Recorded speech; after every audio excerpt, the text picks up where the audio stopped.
Bappa Morya, Bappa Morya.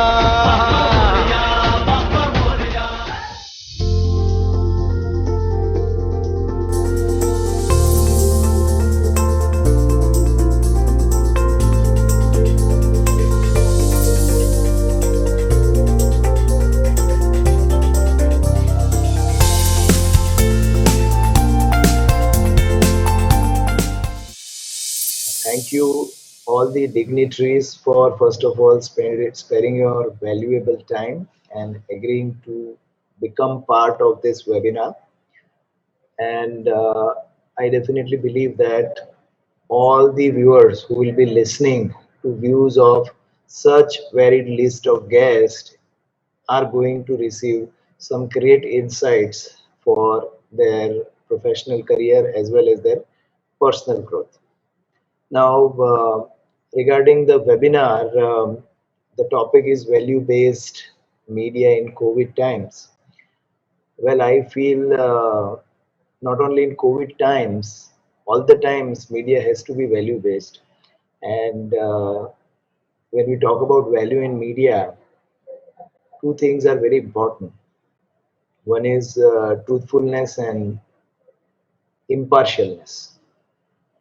Unfortunately, in past decade, we are seeing that both these values of media have been deteriorating a lot, both truthfulness as well as impartialness. So whenever we see a particular media, whether it is a newspaper, it is an electronic media, or it is an online portal, any form of media, you will see that that particular media is leaning towards one school of thought.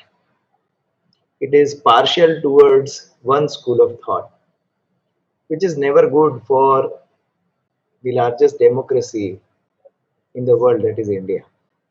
So I firmly believe that let us give inputs to students in a way that how come they can remain abide by the two most important values of media, that is truthfulness and impartialness.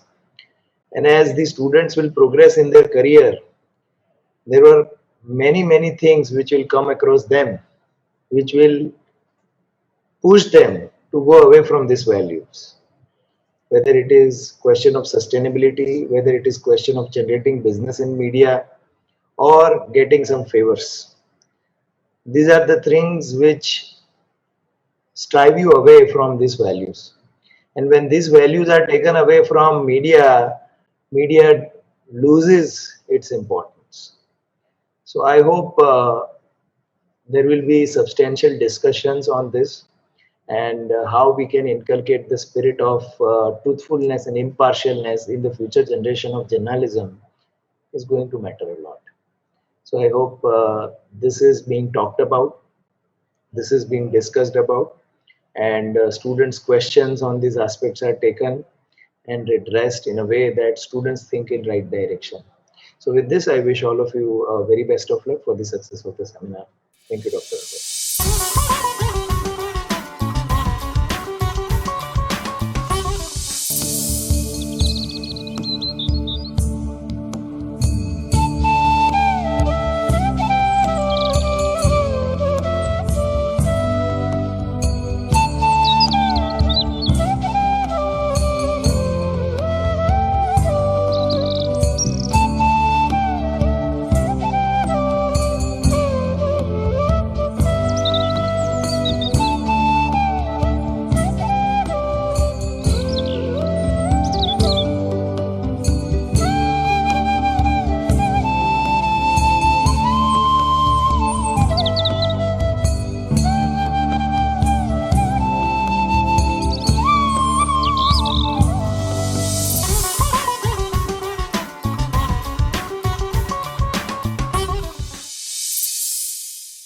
मैं हमारे सभी मित्रों से पिछले 25 साल से हम mount Abu आप सबको बुलाते थे और आप सबके साथ मिलना होता था, और 3 दिन यहाँ का जो इतना सुंदर वातावरण है इसमें आप सब रहते थे और अपने सभी प्रोफेशनल टेंशन से मुक्त होकर के फिर से वापस हम लोग अपने लाइफ का जो लक्ष्य के ओर जाते रहे। और मुझे बहुत खुशी होती थी कि आप सभी सुबह-सुबह उठ के राजयोग का भी अभ्यास करते थे और फिर से आत्मा के अंदर वो शक्ति लेकर के आप सभी जाते थे।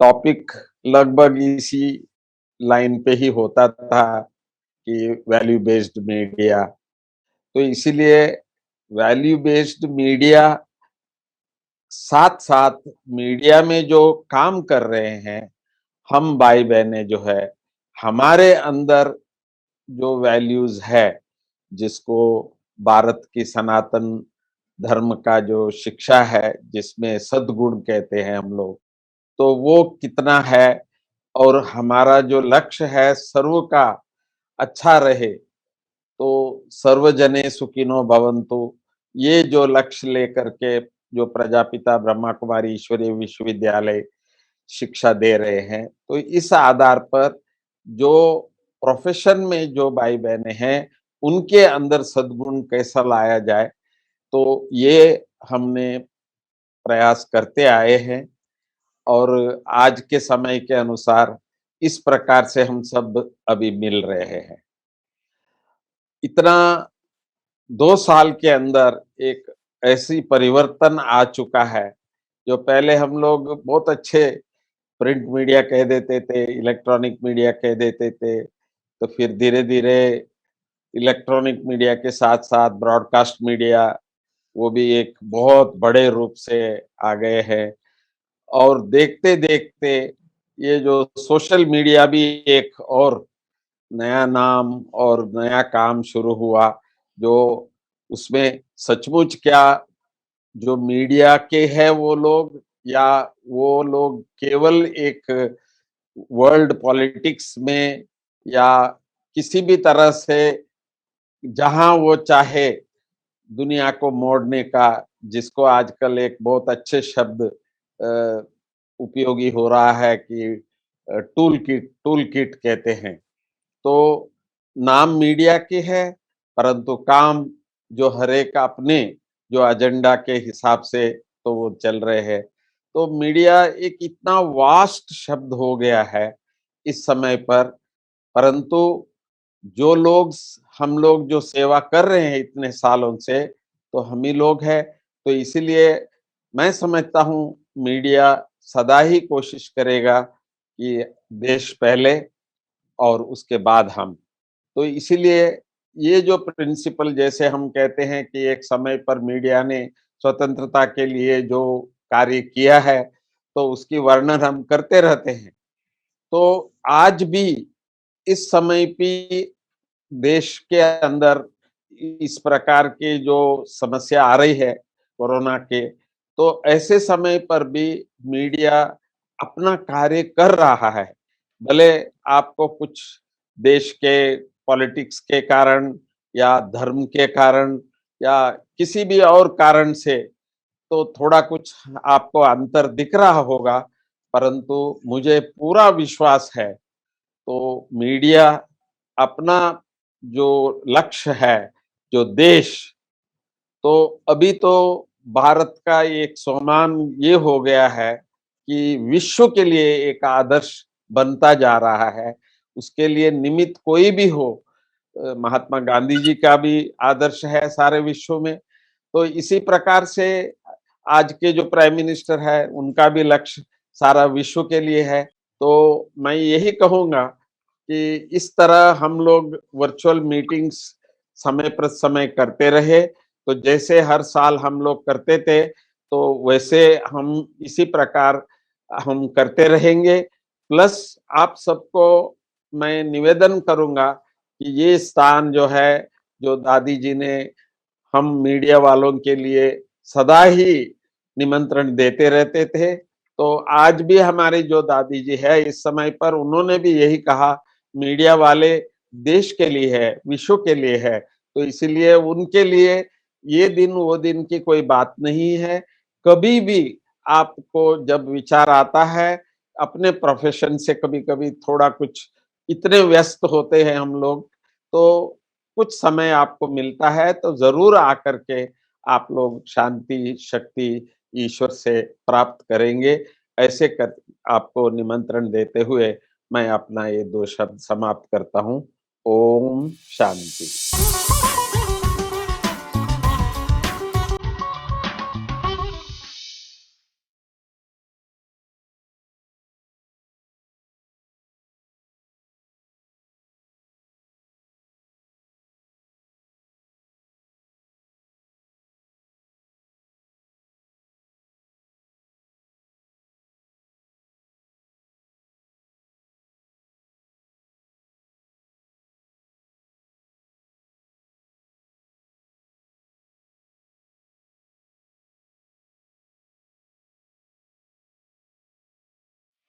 जय जय हे Mahishasuramardini रम्यकपर्दिनि शैलसुते।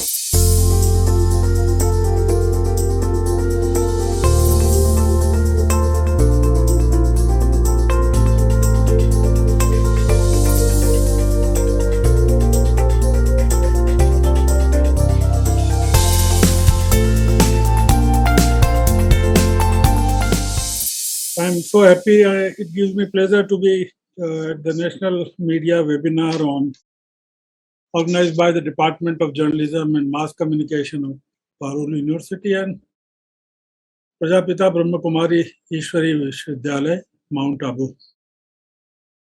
And Sri Devanshu Patel ji, Karuna ji, and my old colleague, friend, Sri N.K. Singh, I feel so happy when I find him joining me at any place. And other participants of the webinar. I was really very confused about the subject. COVID times, media in COVID times. I mean, the subject could have been otherwise the role of media, positive role, negative role, how media behave. But I'm so thankful to Devanshu Patel ji. I mean, he set the tone of the webinar. I mean, he was really helpful in setting the tone and giving me the guideline. I mean, line. I mean, what the students must be expecting or what he must be expecting. Though I don't agree with what Karunaji has said about the media and toolkit and all these things. I mean, those are very, toolkit doesn't fit into COVID, I mean, that related to farmers agitation. So two things which Devanshu ji said was that everybody expects truthfulness and impartiality from the media. This is what he said. And secondly, he said that the media is tilting toward one school of thought only. And that is very obvious what he may be wanting to say. So being the president of such a huge university, if he's saying something, it means something. I mean, I must respect what he has said, and it has made my job very easy. And N.K. Singh also, follows the same thought. So we'll be on the same page, mostly, yes. I expect. See, the latest World Press Freedom Index on the state of media around the world has placed India at the 142 position among 180 countries. Not a very happy sight. And we are slipping down and down in ranking. Not only with regard to press freedom, but maybe religious freedom, human rights. There are so many things, but the government is least worried about all these things. And so is the local media, the national media. If the government is not worried, why should the national media should feel worried about? It percolates from the top that the government should express concern about the condition of.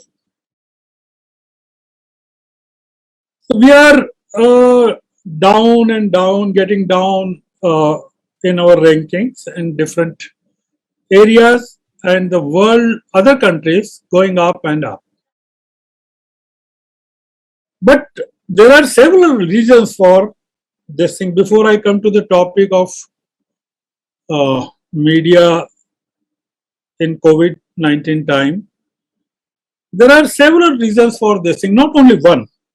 And the one most important reason could be the system of governance in the country, and what kind of system we have, or we are encouraging the system, and that system's view or system's attitude or system's concern towards the freedom of press. Now, it goes without saying that whenever there is a change of government, a government becoming more democratic or more dictatorial, or there is some kind of an emergency we had in 75. I was witness to that thing. I was working with Indian Express that time. And Mr. N.K. Singh must also be having good experience of those days. Yes, sir, I have. Huh? Yes, sir, I have. Yes, I know you have. I know you have. It is the media which is being affected, which is being hit first, which is being targeted first. Whenever there is a change in the system or governance, we have seen in 75, we have seen in February in our country close to us, Burma, that the democracy was taken over by dictatorship, army dictatorship. And the first thing which happens is shutdown of internet. The latest reports about internet shutdowns put India on the top. Of the 155 shutdowns globally, 109 were imposed in India in 2020. And maybe most of them in Jammu and Kashmir. Even in January, February this year, out of 22, 15 were imposed in Jammu and Kashmir. And you still know that what is the condition of internet shutdown in Jammu and Kashmir. We are not discussing that thing. So I was saying that when it comes to change in the system or governance, the media becomes a first casualty. You know that I need not say that how many people in the country own mobile sets, smartphones. How many channels and how many viewers are there on the channels? How many newspapers are there? There are figures. I'm not going to quote them. I can quote them, of course. So, to control or to condition the minds of those reading the newspapers or watching the content on electronic media, the first thing is to control them. Control the media or the freedom of expression. So we don't want to talk about real value-based media. We don't want to talk about the weaknesses. Karunaji has invited media people, and they keep inviting media people to Mount Abu. I've been a visitor to Mount Abu long back. I have a lot of respect, but Prajapita Brahma Kumari Ishwari Vishwavidyalaya should, apart from discussing religious matters and moral values, should discuss these issues also, that how media has changed or changing with the change in the government or change in the power, and why it is happening. The ownership pattern of media. There would be no censorship now in the country, I tell you, because the entire media has been purchased by the corporates, and the corporates are the best friends of the powers that be. So there is no need for imposing censorship like 1975.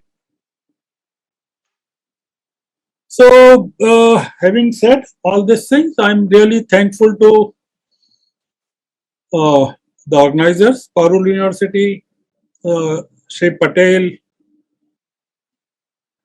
and Prajapita Ishwari Vishwavidyalaya, Mount Abu, Shri Karunaji,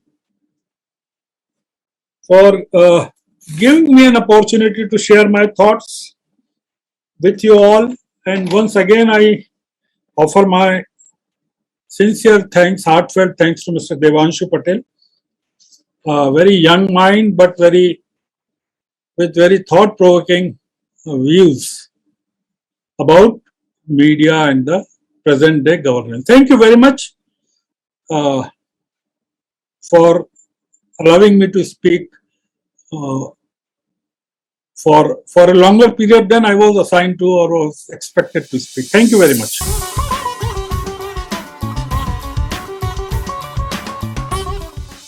చిన్ని మా బతుకమ్మ చిన్న రక్క బతుకమ్మ దాది మా బతుకమ్మ దామెర మొక్కల బతుకమ్మ తంగిడి పువ్వులు తడతడ వెలిసే వాడవాడంతా ఓ పూల వనమాయే ప్రతి ఊరు చెరువేమో ఓ పూల తోటాయే గోరు పువ్వులు మెలమెల విరిసే వాడవాడంతా ఓ పూల వనమాయే ప్రతి ఊరు చెరువేమో ఓ పూల తోటాయే.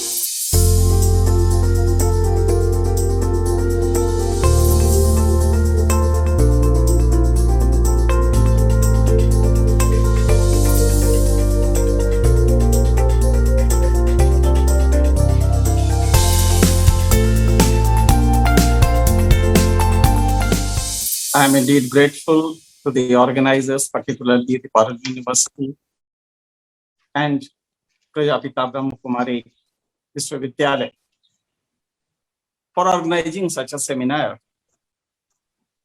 At the outset, let me break the protocol. Instead of chief guest, addressing chief guest first, I'll prefer to seek blessings of Karuna Bhai, who is my spiritual guide. As a matter of fact, I have remained associated with this organization for nearly 15 years.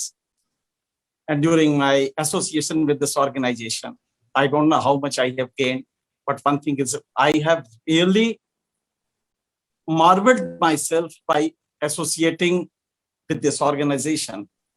So Karuna Bhai is a leading light for my spiritual aggrandizement. Shravanji is my senior colleague, and as a matter of fact, we'll learn a lot from him. His erudition, his unfathomable depth in journalism has always remained an element of light for me. Well, Devanshu, as a young entrepreneur, you have raised a valid point, but it was slightly deviated from the main topic that was assigned to us. But notwithstanding all the variations, I will just focus on what you had introduced initially. And while going hand in hand with what Shravanji has said, I'm in complete agreement with what he has said. I will simply extend and give it a logical body. You have not actually disclosed as to which side media is taking, perhaps due to several other reasons. You are situated in Gujarat. So you should have been very articulate in saying which side the media is taking. As a matter of fact, it's other way around. The way you have presented it, it seems that media has taken a particular slant, a particular unethical stain, which is not in consonance with the established practices, established norms. That was a wrong perception. Shravanji has very vividly said, remember, and perhaps I'll simply correct his stain by giving one data. It was way back in April. The Joint Secretary of the Ministry of Health, Love Agrawal, held a press conference and categorically said, one major reason behind the spread of corona is Tablighi Jamaat's congregation. That was a categorical statement. Having been in this profession for nearly 4 decades, I've never come across a situation where a state representative will have the gumption to say, identify a particular community and say that this is the evil of the peace. It is for the first time in the country that Joint Secretary rank officer in a press conference says it is all because of the Tablighi Jamaat congregation that this has spread beyond limits. He was very categorical. He gave numbers also. Now, see the reverse. Your prime minister, your home minister, everybody goes to West Bengal, presently violates COVID protocol. There was not a single COVID appropriate behavior, but not any media objected to that.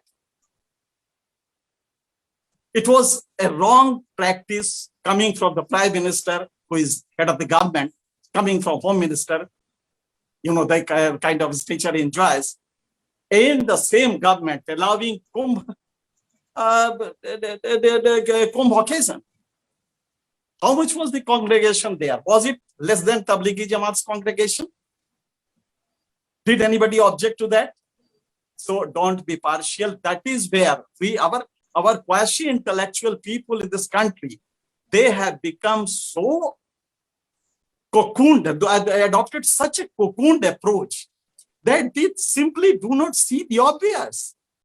In this country, continuously, consecutively for 5 years, our food crisis is galloping. You will global hunger index. Do you know where we stand now? Between 97 and 102nd position. Has anybody objected to that? No, but India is signing. That is what the general appreciation is, because the media is bought by the powers that be. Do you know that in human index, every second time people like you, who are opulent, who are rich, who are good entrepreneurs, having so many things to do with the government, every time they will simply say, no, the government is fine. But do you know that on Human Development Index, India is stands as 129th position. And that is a position he has been holding for the past 30 years, notwithstanding all the development in GDP. Today in GDP volume, we stand at number 5th. 30 years ago, when Human Development Index was initiated, we were simply at 24th position. Today we stand at 5th position. And the country's prime minister says we are going to be 3rd in next 5 years, and by 2024. But on Human Development Index, we are still lagging far behind other countries, and we are simply at 129. 30 years ago, we were at 134. We have simply inched forward 5 positions. That is the problem with this country. But when you will say, no, there is a partiality. There is journalists should be impartial. Yes, journalists should be impartial. They should be truthful. And the truth is that this government allowed, for political reasons, allowed Kumbh Mela to be organized. This government had the gumption to carry out the electioneering in the midst of COVID. This government had the gumption, the temerity to address World Forum, that is in Davos, and say what derisively, deriding the experts' opinion. The Prime Minister said on 29th January, what were these experts saying? India will be ruined by the second day. While other country will survive, India will be completely ruined because of it doesn't have health infrastructure. And where are we today? We are the guides we are guiding this world. That was the utterance from the Prime Minister. He was completely oblivious of what is going on. But your truth will be different from the truth that really happens.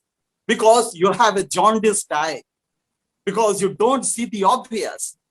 That is where these our burgeoning journalists, the new journalists, the young journalists must be taught to have a mental framework where he stays in logic, at least in logic, impartial. He must ferret out all the facts from the wherever he lays his hand on. He must be completely impartial on ferreting out facts. Our problem is different. We take half truth. We present this as the greatest truth in the world.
सबसे पहले तो पारुल विश्वविद्यालय और प्रजापिता ब्रह्मा कुमारी ईश्वर विश्वविद्यालय दोनों का बहुत बहुत आभार कि उन्होंने इस कोरोना के दौर में एक वैल्यू बेस्ड मीडिया के ऊपर एक इस वेबिनार की। और सच पूछिए तो मैं इस वेबिनार में हमारे आदरणीय बड़े भाई श्री एनके सिंह जी को सुनने के लिए ही बैठा हूं और मुझे बहुत आनंद हुआ, क्योंकि जो करंट इश्यूज समग्र रूप से आपने प्रस्तुत किए, मैं जानता था कि इस सेमिनार की जो सफलता है, इस वेबिनार की जो सफलता है, वो आपके जो संबोधन है उससे पूर्ण हो जाती है। हमारे आदरणीय मीडिया विंग के चेयरपर्सन करुणा भाई जी, सुशांत भाई जी और पारुल विश्वविद्यालय के हमारे अध्यक्ष जी, कुलपति जी और जो संचालन कर रहे हैं प्रोफेसर रमेश कुमार रावत जी, हमारे श्रवण गर्ग जी, जो भी इस वेबिनार में शामिल हैं, उन सभी को मेरा ओम शांति। जहां तक बात श्री एनके सिंह जी ने जो करंट इशू के तहत उठाई है, तबलीगी जमात से लेकर कुंभ तक, ये जो वेबिनार है सर, और इससे पहले जो सेमिनार हम लोग माउंट आबू में करते रहे हैं, और जो आपने कहा कि अर्ध सत्य परोसा गया, हम सत्य के पास तक नहीं जा पाए, लेकिन एक उदाहरण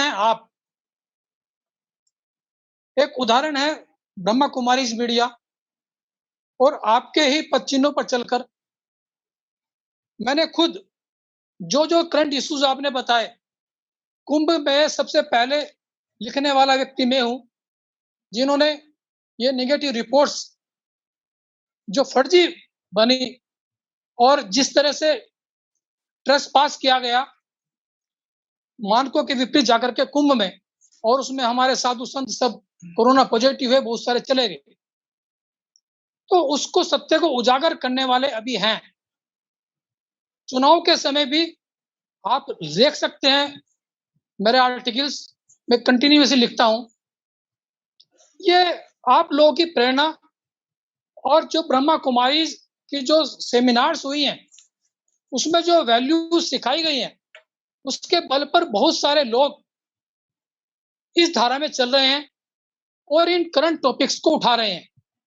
ये बात सच है कि बड़ी संख्या उन लोगों की है जो अर्ध सत्य परोस रहे हैं या फिर पूरा झूठ परोस रहे हैं।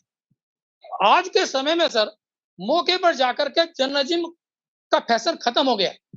केवल प्रिंट मीडिया, ये इलेक्ट्रॉनिक मीडिया को तो मजबूरी है मौके पर जाने की, प्रिंट मीडिया प्रेस रिलीज पर आधारित हो गया सर, और प्रेस रिलीज पर आधारित होने से हमारी जो निष्पक्षता है, जो हमें मौके पर जाकर के तहकीकात करनी चाहिए, इन्वेस्टिगेशन करनी चाहिए, वो नहीं हो पा रहा है। और जो जैसा लोग चाहते हैं, जैसा अधिकारी चाहते हैं, जैसा जिसने बता दिया वैसा हम परोस रहे हैं और उस पर लोग विश्वास करने के लिए मजबूर हैं।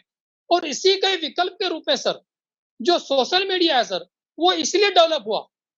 सोशल मीडिया में आज आप देखिए, जो खबर कल अखबार के अंदर आएगी, जो खबर कल इलेक्ट्रॉनिक चैनल पे आएगी, सबसे पहले कहाँ आती है वो सोशल मीडिया पर आती है सर। चाहे वो कैबिनेट की मीटिंग की क्यों ना हो, चाहे वो प्राइम मिनिस्टर का संबोधन ही क्यों ना हो, तो उसमें कुछ गॉसिप भी हो सकता है, लेकिन हमारे पास कोई आधार नहीं है, अकाउंटेबिलिटी उसकी है नहीं। तो अगर हमें एक, जैसा पिछली बार भी डिस्कस हुआ था, मैं क्षमा चाहूंगा गोपाल नारसन जी, थोड़ा सा 1-2 मिनट में आप बात को समेटें। तो अकाउंटेबिलिटी अगर हम वो हो जाए, और हालांकि साइबर क्राइम एक्ट भी है, बहुत सारी चीजें हैं, सोशल एक्टिविटी पर हम आपत्तिजनक चीज नहीं दे सकते, लेकिन उसके बावजूद भी यदि एक गाइडलाइन बन जाए तो सोशल जो मीडिया है जिसके माध्यम से आज हम वेबिनार कर रहे हैं, ये एक सशक्त माध्यम है सर। और आपकी आवाज को उठाने का, इस तरह की जो आवाज को कोई दबा ही नहीं सकता सर, मैं कह सकता हूं। और मैं इस इशू के ऊपर, करंट इशू के ऊपर जो आपने ये संबोधन दिया, मैं आपके प्रति थैंक्सफुल हूं, बहुत बहुत धन्यवाद आपका।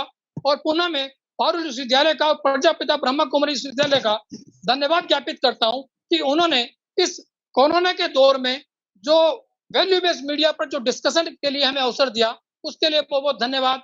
ओम शांति, ओम शांति, ओम शांति।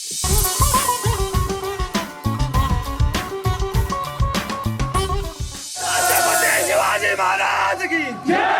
हर हर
यहाँ मैं बहुत ही संक्षेप में आज के विषय के बारे में रूबरू कराना चाहता हूँ कि relationship between development and values यदि हम देखते हैं तो किस प्रकार की है। आज से पिछली सदी में जिस प्रकार का विकास था और जब हम आज के विकास की बात करते हैं तो जहां हमने आर्थिक जगत में कुछ ना कुछ उन्नति प्राप्त की है, वहीं वैल्यूज की बात करें तो हमने बहुत उसमें गिरावट महसूस की।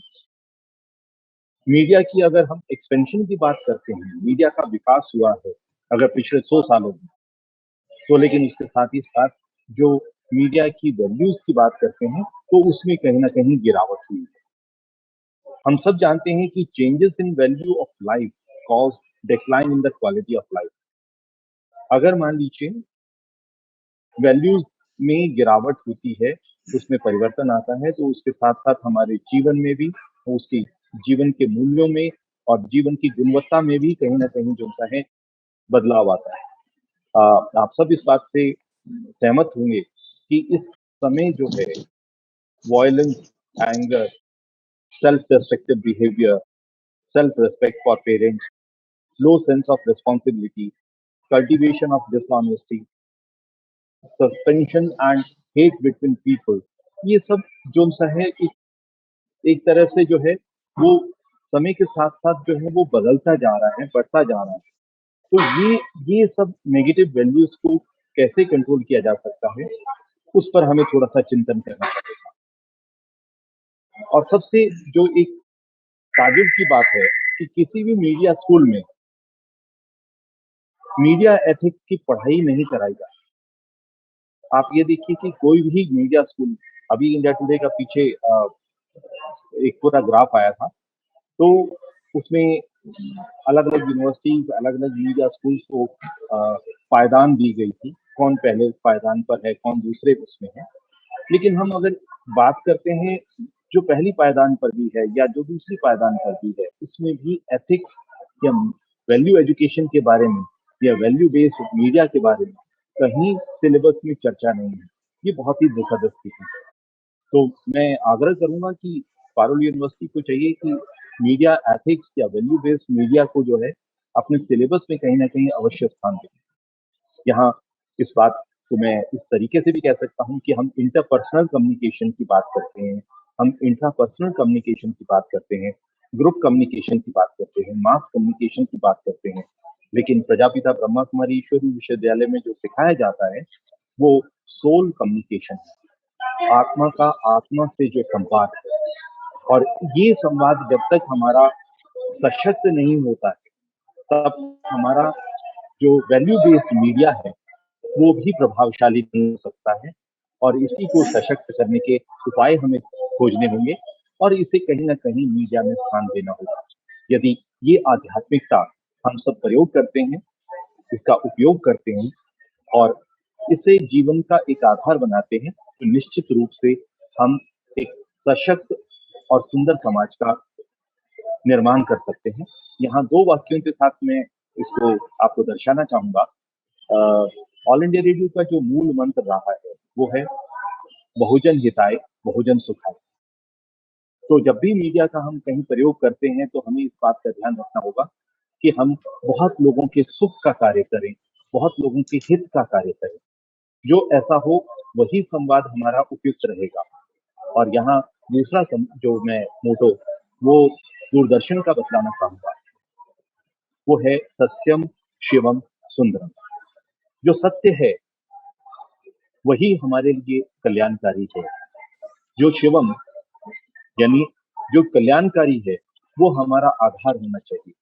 और साथ ही साथ जो सुंदर है, यदि हम इसी सत्यम शिवम सुंदरम को आधार बनाते हैं तो निश्चित तौर से वैल्यू बेस्ड एजुकेशन की जो बात करते हैं, वैल्यू बेस्ड मीडिया की जो बात करते हैं, एथिक्स की बात करते हैं, एथिकल मीडिया की बात करते हैं, ये सब हम सफलतापूर्वक कहीं ना कहीं आधार बना पाएंगे।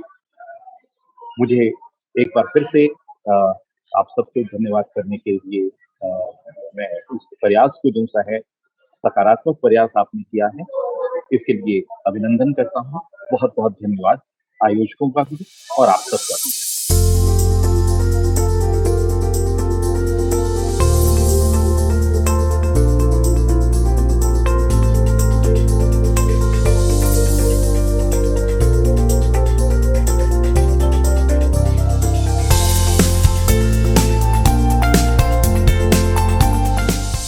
डॉक्टर देवांशु जी, पटेल साहब, श्रवण जी, श्री गोपाल नारसन जी, कुमार सिंह जी, मिस्टर बीके सुशांत जी और रमेश कुमार जी, और यूट्यूब और दूसरे जो भी सोशल मीडिया प्लेटफॉर्म से इस वेबिनार में जो भी पार्टिसिपेंट्स बन रहे हैं, वो सभी स्टूडेंट्स को मैं याद कर रही हूँ कि हम एक ऐसे इवेंट में है जहाँ हम मीडिया के स्टॉलवर्ड से काफी कुछ सुन चुके हैं। मैं गुजरात विद्यापीठ में अहमदाबाद में हूँ। गुजरात विद्यापीठ की स्थापना गांधी जी ने 1920 में की थी, आजादी आंदोलन के लिए, कुछ नवयुवकों को तैयार करने के लिए। जो नवयुवक योद्धा है, पर कैसे योद्धा है? शिक्षा प्राप्त किए हुए, जिन्होंने अपनी शिक्षा मतलब कि ब्रिटिश एजुकेशन छोड़ा है, उनकी शिक्षा का कुछ होना चाहिए। इस विचार से गांधी ने गुजरात विद्यापीठ की स्थापना की। विद्यापीठ के बारे में मैं ज्यादा नहीं कहूंगी क्योंकि मेरे पास समय बहुत कम मिला है मुझे, और वही कुछ गिने चुने 5-7 मिनट में मुझे थोड़ी बात कहनी है। पहले तो हमें गीत में बताया गया, जो सुंदर सा गीत इस कार्यक्रम से मैं शुरू हुआ, मीडिया के मूल्यों को सजाना है। ये कैसी दुविधा है? हम गाते हैं कि हमें मीडिया के मूल्यों को सजाना है, और मीडिया के ऊपर दोषारोपण भी करते हैं कि मीडिया हमारे मूल्यों को बदलता है, मीडिया हम पे सोच विचार थोपता है, मीडिया हमारी मानसिकता बदल देता है। इस मीडिया को के मूल्यों को हम सजाने की बात करेंगे। ऐसी बहुत सारी बातें हैं जिसको मैं कह सकती हूँ कि ये कॉन्ट्राडिक्टरी है, पर अभी उसमें मैं नहीं जाऊंगी। मैं सीधे ही मेरी बात पे आऊंगी। मूल्य क्या है? What are values? वैल्यू एक सापेक्ष ख्याल है, हर एक का अलग होता है। इसमें कोई स्टैंडर्डाइजेशन नहीं है, देश में भी नहीं, दुनिया में भी नहीं। मूल्य बड़ा ही सापेक्ष ख्याल है, ये हम याद रखें। हर देश में, राज्य में, शहर में, गांव में, ज्ञाति में, जाति में, व्यक्ति में मूल्य अलग होते हैं। एक ही माता पिता के 4 संतान, 2 संतान, कितने भी संतान हो, उनके मूल्य माँ बाप सिखा सकते हैं। उनके मूल्यों का पालन करना उनके ऊपर है। ये बड़ा ही डाइवर्स ख्याल है, तो हम क्यों मीडिया से अपेक्षा करें कि मीडिया वही सब मूल्यों का पालन करे जो कि हम मीडिया से चाहते हैं, और मीडिया वही मूल्य का इंकल्केशन करे सोसाइटी में, और समाज उसी मीडिया के मूल्यों से सीखे। ठीक है, इस बात को मैं यहाँ छोड़ती हूँ। दूसरा मुद्दा ये है कि हम ये चाहते हैं कि मूल्यों में मतलब माध्यमों में वैल्यू का बेस होना चाहिए। क्यों भाई? माध्यमों के वैल्यू का बेस क्यों होना चाहिए? हमारी अपेक्षा सब माध्यमों से क्यों है? समाज से क्यों नहीं? विद्यार्थियों से क्यों नहीं? शिक्षकों से क्यों नहीं? हमारी सब अपेक्षा माध्यमों से है, क्योंकि हम मान के चलते हैं कि माध्यम ही हमें बिगाड़ते हैं, अच्छा बनाते हैं। माध्यम कोई धर्मशाला है? धर्मशाला देवस्थानम है कि उससे सब मूल्यों की हम अपेक्षा करें? ये मान के भी चले कि अगर ऐसा है तो क्या धर्मशाला जो भी है हमारे देश में, सभी जगह में वैल्यूज का इंकल्केशन है, वैल्यू का पालन है? हमारे अखबार हम देखते हैं, धर्मस्थला या उसके जो डोमेन है, जो संस्थान है, उसमें in the name of values क्या होता है और कितने कैसी घटनाएं बनती रहती हैं, हम सब जानते हैं। तो हम ये नहीं कह सकते। दूसरी या तीसरी बात, मीडिया को सच बताना चाहिए, सत्य बोलना चाहिए। कोविड के संदर्भ में मान लीजिए मीडिया ने सभी आंकड़े सच दिखा दिए, कह दिया कि इतनी डेथ हुई, गंगा में मृतदेह इतने सारे दिख रहे हैं, जो है वो बरी करने की जगह है, वहां ये हालत है। सच दिखा दिया तो लोग ये कहते हैं ये तो कुछ भी दिखा देते हैं, बड़ा चढ़ा के कहते हैं, इसका कोई भरोसा नहीं करना चाहिए। ये हम लोग हैं, हाँ, हम ऐसा कहते हैं मीडिया को। और अगर कुछ कम दिखाया या हकीकत है उससे कुछ अलग कहा तो ऐसा कहते हैं कि कुछ पैसे खाओगे, बात दबादी होगी। ऐसा कुछ नहीं, मैंने देखा था, इससे तो बहुत ज्यादा था। मीडिया को कोई मानता नहीं। हम बड़े इल्यूजन में हैं, बड़े भ्रम में है कि हमें बहुत लोग मानते हैं, हमसे बड़ा परिवर्तन हो जाता है, हमारा उपयोग होता है। ये बात मैं विद्यार्थियों से बात कर रही हूँ, जो बड़े-बड़े स्टॉलवर्स हैं, बड़े-बड़े टीचर्स हैं, प्रोफेसर्स हैं, वो मुझे माफ करें। पर मैं स्टूडेंट के साथ इस तरह से इसलिए बात कर रही हूँ, क्योंकि वो कोई इल्यूजन में ना रहे कि हम बहुत ग्रेट हैं, या हम बड़ा रिवॉल्यूशन ला सकते हैं, या हम बड़ा परिवर्तन कर सकते हैं। हम मान के चले कि हमें मानने वाला कोई नहीं है, तो हमारा कोई भरोसा नहीं है। हम अच्छा करते हैं तो कहते हैं ऐसा होगा, कम होता है तो बोले ऐसा होगा। अब मैं बात पे आती हूँ। टेलीविजन व्यूअरशिप पिछले साल की 19-20, ये यूट्यूब पे है और गूगल में भी है, तो सब कुछ आप लोग देख सकते हैं। कोविड टाइम में पूरे देश में 9% व्यूअरशिप बढ़ी पूरे देश में। इसमें कैसे बढ़ी? तो सबने ओटीटी का बहुत ओटीटी प्लेटफॉर्म पे जो कुछ भी आया वो सब बहुत देखा। हम जानते हैं ओटीटी प्लेटफॉर्म पे क्या-क्या आया है और कैसा आया है और क्यों आया है और उसमें वैल्यू का जो कंटेंट है उसमें वैल्यूज क्या है, कितने हैं। तो ओटीटी कंटेंट की बात करें और वो जो कंटेंट है उसमें क्या है उसका इंग्रेडिएंट तो और वैल्यूज तो उसमें हम समझ सकते हैं कि हम कहाँ हैं और लोगों ने क्या देखा और वैल्यूज का क्या स्टैंड है। नॉन प्राइम टाइम की मैं बात करूं तो प्राइम टाइम की बात नहीं करें, मैं नॉन प्राइम टाइम की उसमें जनरल एंटरटेनमेंट उसको जीईसी कहेंगे, फिर न्यूज और किड्स। जीईसी में 16%, न्यूज में 26 और किड्स में 31% राइज हुआ है यही कोविड टाइम में।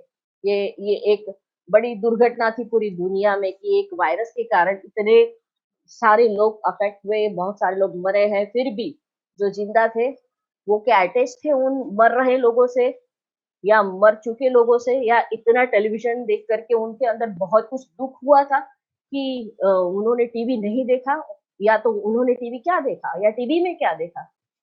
उन्होंने वो तमाम रियलिटी शो देखे जिनकी टीआरपी देख के आपको और हमको पता चल जाना चाहिए कि हम इतने सेंसिटिव नहीं हैं कि हमारे देश में इतने सारे लोग मर रहे हैं, फिर भी हम डीआईडी भी देख रहे हैं और फिर भी हम गाने वाले प्रोग्राम्स भी देख रहे हैं और हम सब वो सब ओटीटी प्लेटफॉर्म पे या दुनिया में कहीं भी कुछ भी आ रहा है, हम सब देख रहे हैं।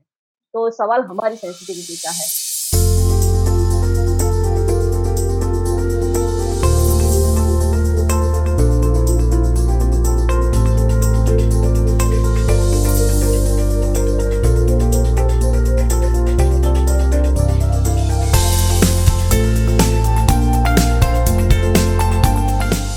आज का टॉपिक है कि कोविड के समय, कोविड काल में, कोरोना काल में वैल्यू बेस्ड मीडिया। तो वैसे तो जब जब देश में या सारे दुनिया में कोई भी महामारी होता है, कोई भी डिजास्टर होता है, किसी प्रकार की विपत्ति होती है, तब हम देखते हैं मीडिया एक हो जाता है। चाहे देश के इमरजेंसी के समय हो, फ्लड के समय हो, सुपर साइक्लोन के समय हो, गुजरात के अर्थक्वेक के समय हो, तो मानवता और देश को जब संकट आता है तब हम देखते हैं मीडिया एक हो जाता है और मीडिया में जो निहित वैल्यूज है, सही अर्थ में मीडिया को जाने माने, जर्नलिज्म का धर्म और कर्म को मर्म को हम जाने, तो वैल्यूज से ही ओतप्रोत है। ये बात अलग है कि जो प्रैक्टिस करने वाले जर्नलिज्म हो या मीडिया प्रोफेशनल्स हो, तो प्रैक्टिस करने वाले उससे कितना डेविएट होते हैं, तो हर एक का अपने अपने शक्ति, समझ, परसेप्शन, सर्कमस्टांसेस उसके ऊपर और इनर पावर, सबसे बड़ी चीज है इनर पावर।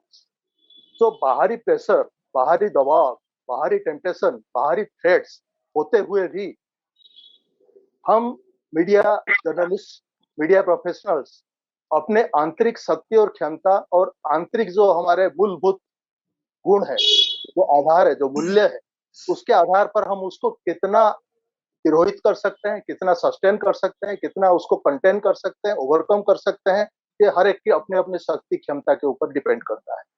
तो इससे हम निर्धारित करते हैं वैल्यू बेस्ड जर्नलिस्ट कहाँ तक, कितने तक कौन है। तो जिससे हम इतिहास में भी देखते हैं, महात्मा गांधी से लेके बाल गंगाधर तिलक, मक्खनलाल चतुर्वेदी, गणेश शंकर विद्यार्थी से लेके आज तक जो भी हमारे मीडिया आइकन रहे हैं, इवन हम अगर माइथोलॉजी में जाएं, हम महाभारत में जाएं, हम अगर हमारे इंडियन जो हमारे पुराण है, पुराण में जाएं, तो उसमें हम देखते हैं कि तो दिग्गज उन्होंने कैसे वैल्यूज को अपने जीवन में जो है समाहित किया, समन्वय किया, जिसके आधार पर वो एक एक आइकन बने और आदर्श बने और आज भी गायन पूजन योग्य है।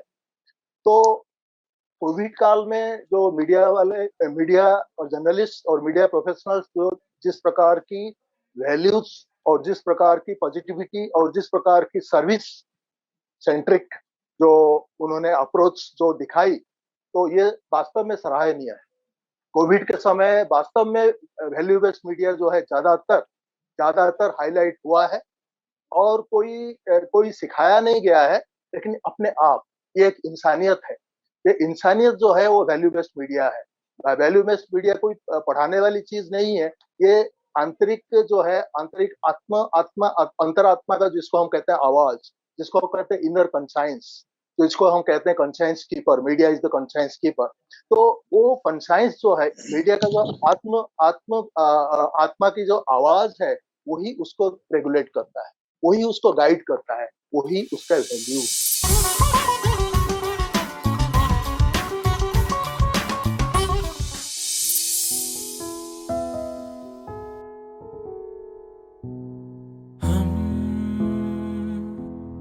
रहे या ना रहे कल, कल याद आएंगे ये पल, पल ये है प्यार के पल। चल आ मेरे संग चल, चल सोचे क्या छोटी सी है जिंदगी, हम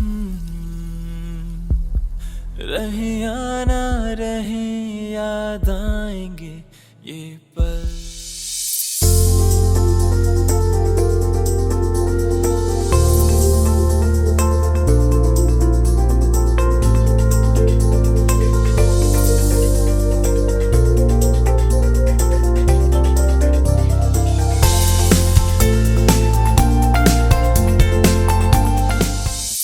In fact, the topic chosen for this webinar is a very, very timely topic.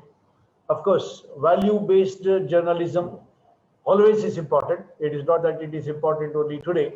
It is always important. And added to that, we have added value-based journalism in COVID times. That is, in the last 14, 16 or 18 months, how media have been influencing the people, either in good ways or maybe in sometimes bad ways too.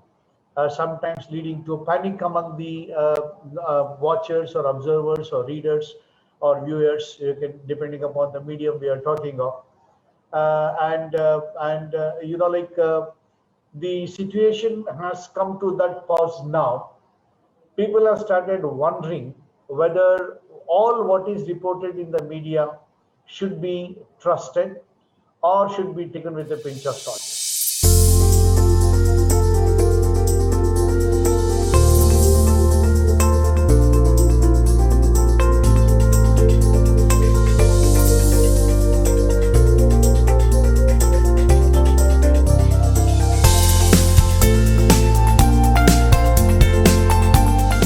वो कहता है media is become the favourite weeping boy.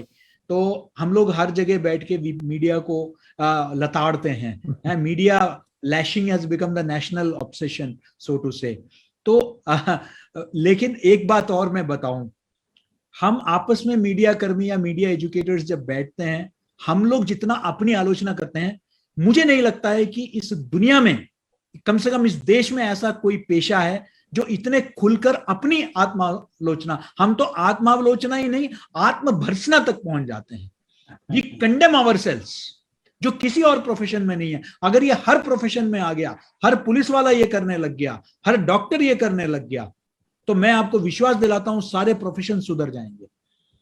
हम लोग जितना अपना करते हैं, हम एक दूसरे को क्रिटिसाइज करते रहते हैं, अपने को क्रिटिसाइज करते रहते हैं, and that is the openness of the media.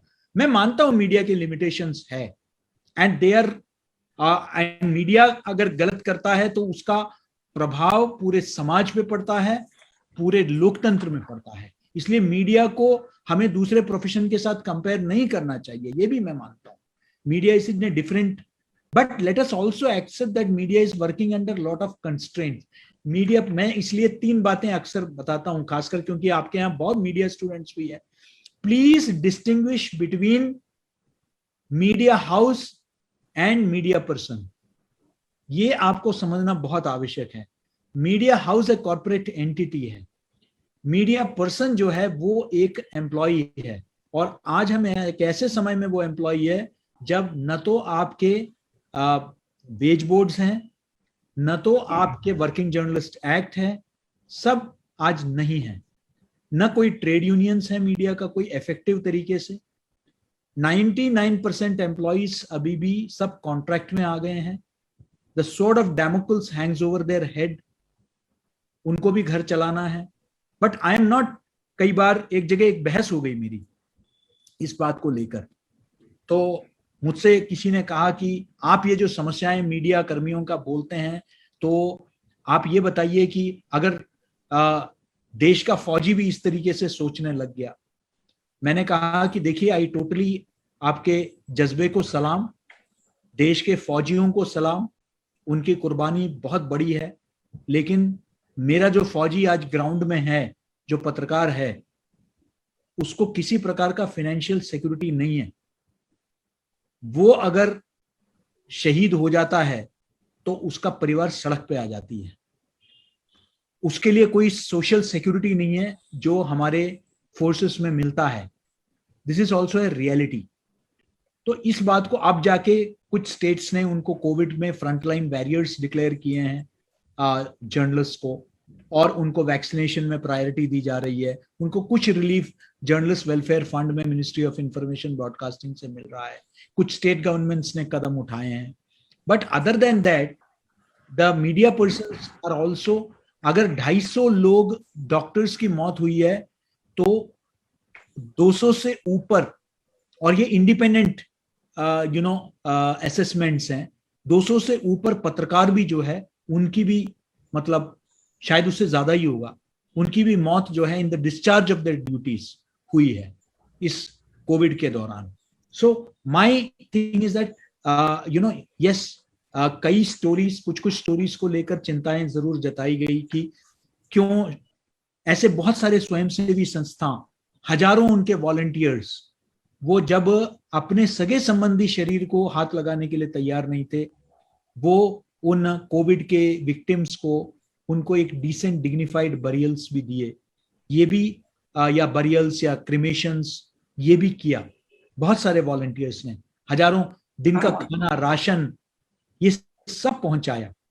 ये इस तरह की कहानियां भी, लेकिन उनको जो शायद महत्व मिलना चाहिए था वो उतना नहीं मिला। I agree to that extent कि we could have also highlighted, not at the expense of truth, but we could also have highlighted जो, लेकिन ये भी एक हकीकत है कि जब ऑक्सीजन की किल्लत हुई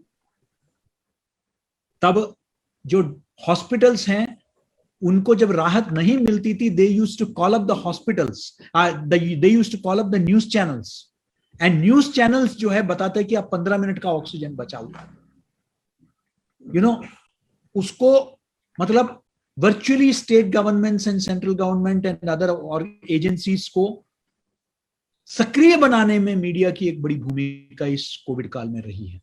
ये भी एक फैक्टर है जिसको we have to factor in.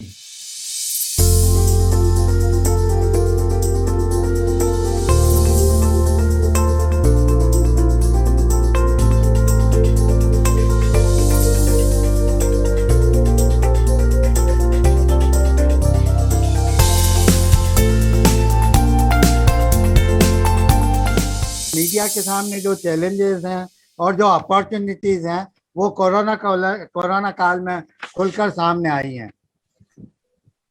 Content का जो डिजिटलाइजेशन हुआ है, सोशल मीडिया की बढ़ती हुई रफ्तार देखने को मिली है, मोबाइल फ़ोन की उपलब्धता और उसकी उपयोगिता के बारे में जितना जानकारी और बढ़ रही है इंटरनेट की वजह से, जो पूरा मीडिया का स्वरूप ही बदल गया है।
भी लगता है, देखिए जब हम मूल्यों की बात करते हैं तो मूल्य भी शायद एक सीमा तक, कुछ मूल्य तो ऐसे हैं जो शाश्वत हैं, सार्वजनीन हैं, जिनकी बात अभी के.जी. सुरेश जी ने की, सत्यता की बात उन्होंने की, पारदर्शिता की बात उन्होंने की, दायित्व की बात उन्होंने की, है ना। ये सारे तो सार्वजनीन मूल्य हैं।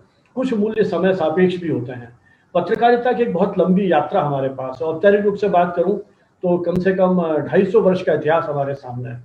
और बहुत पहले जब पहला अखबार हिंदी का निकला था, उदंत मार्तंड, जिसकी हमने अभी जयंती कुछ ही वर्ष पहले मनाई, जुगल किशोर शुक्ल जी के जिन्होंने अखबार निकाला था, उसका ध्येय वाक्य यही था, हिंदुस्तानियों के हित में।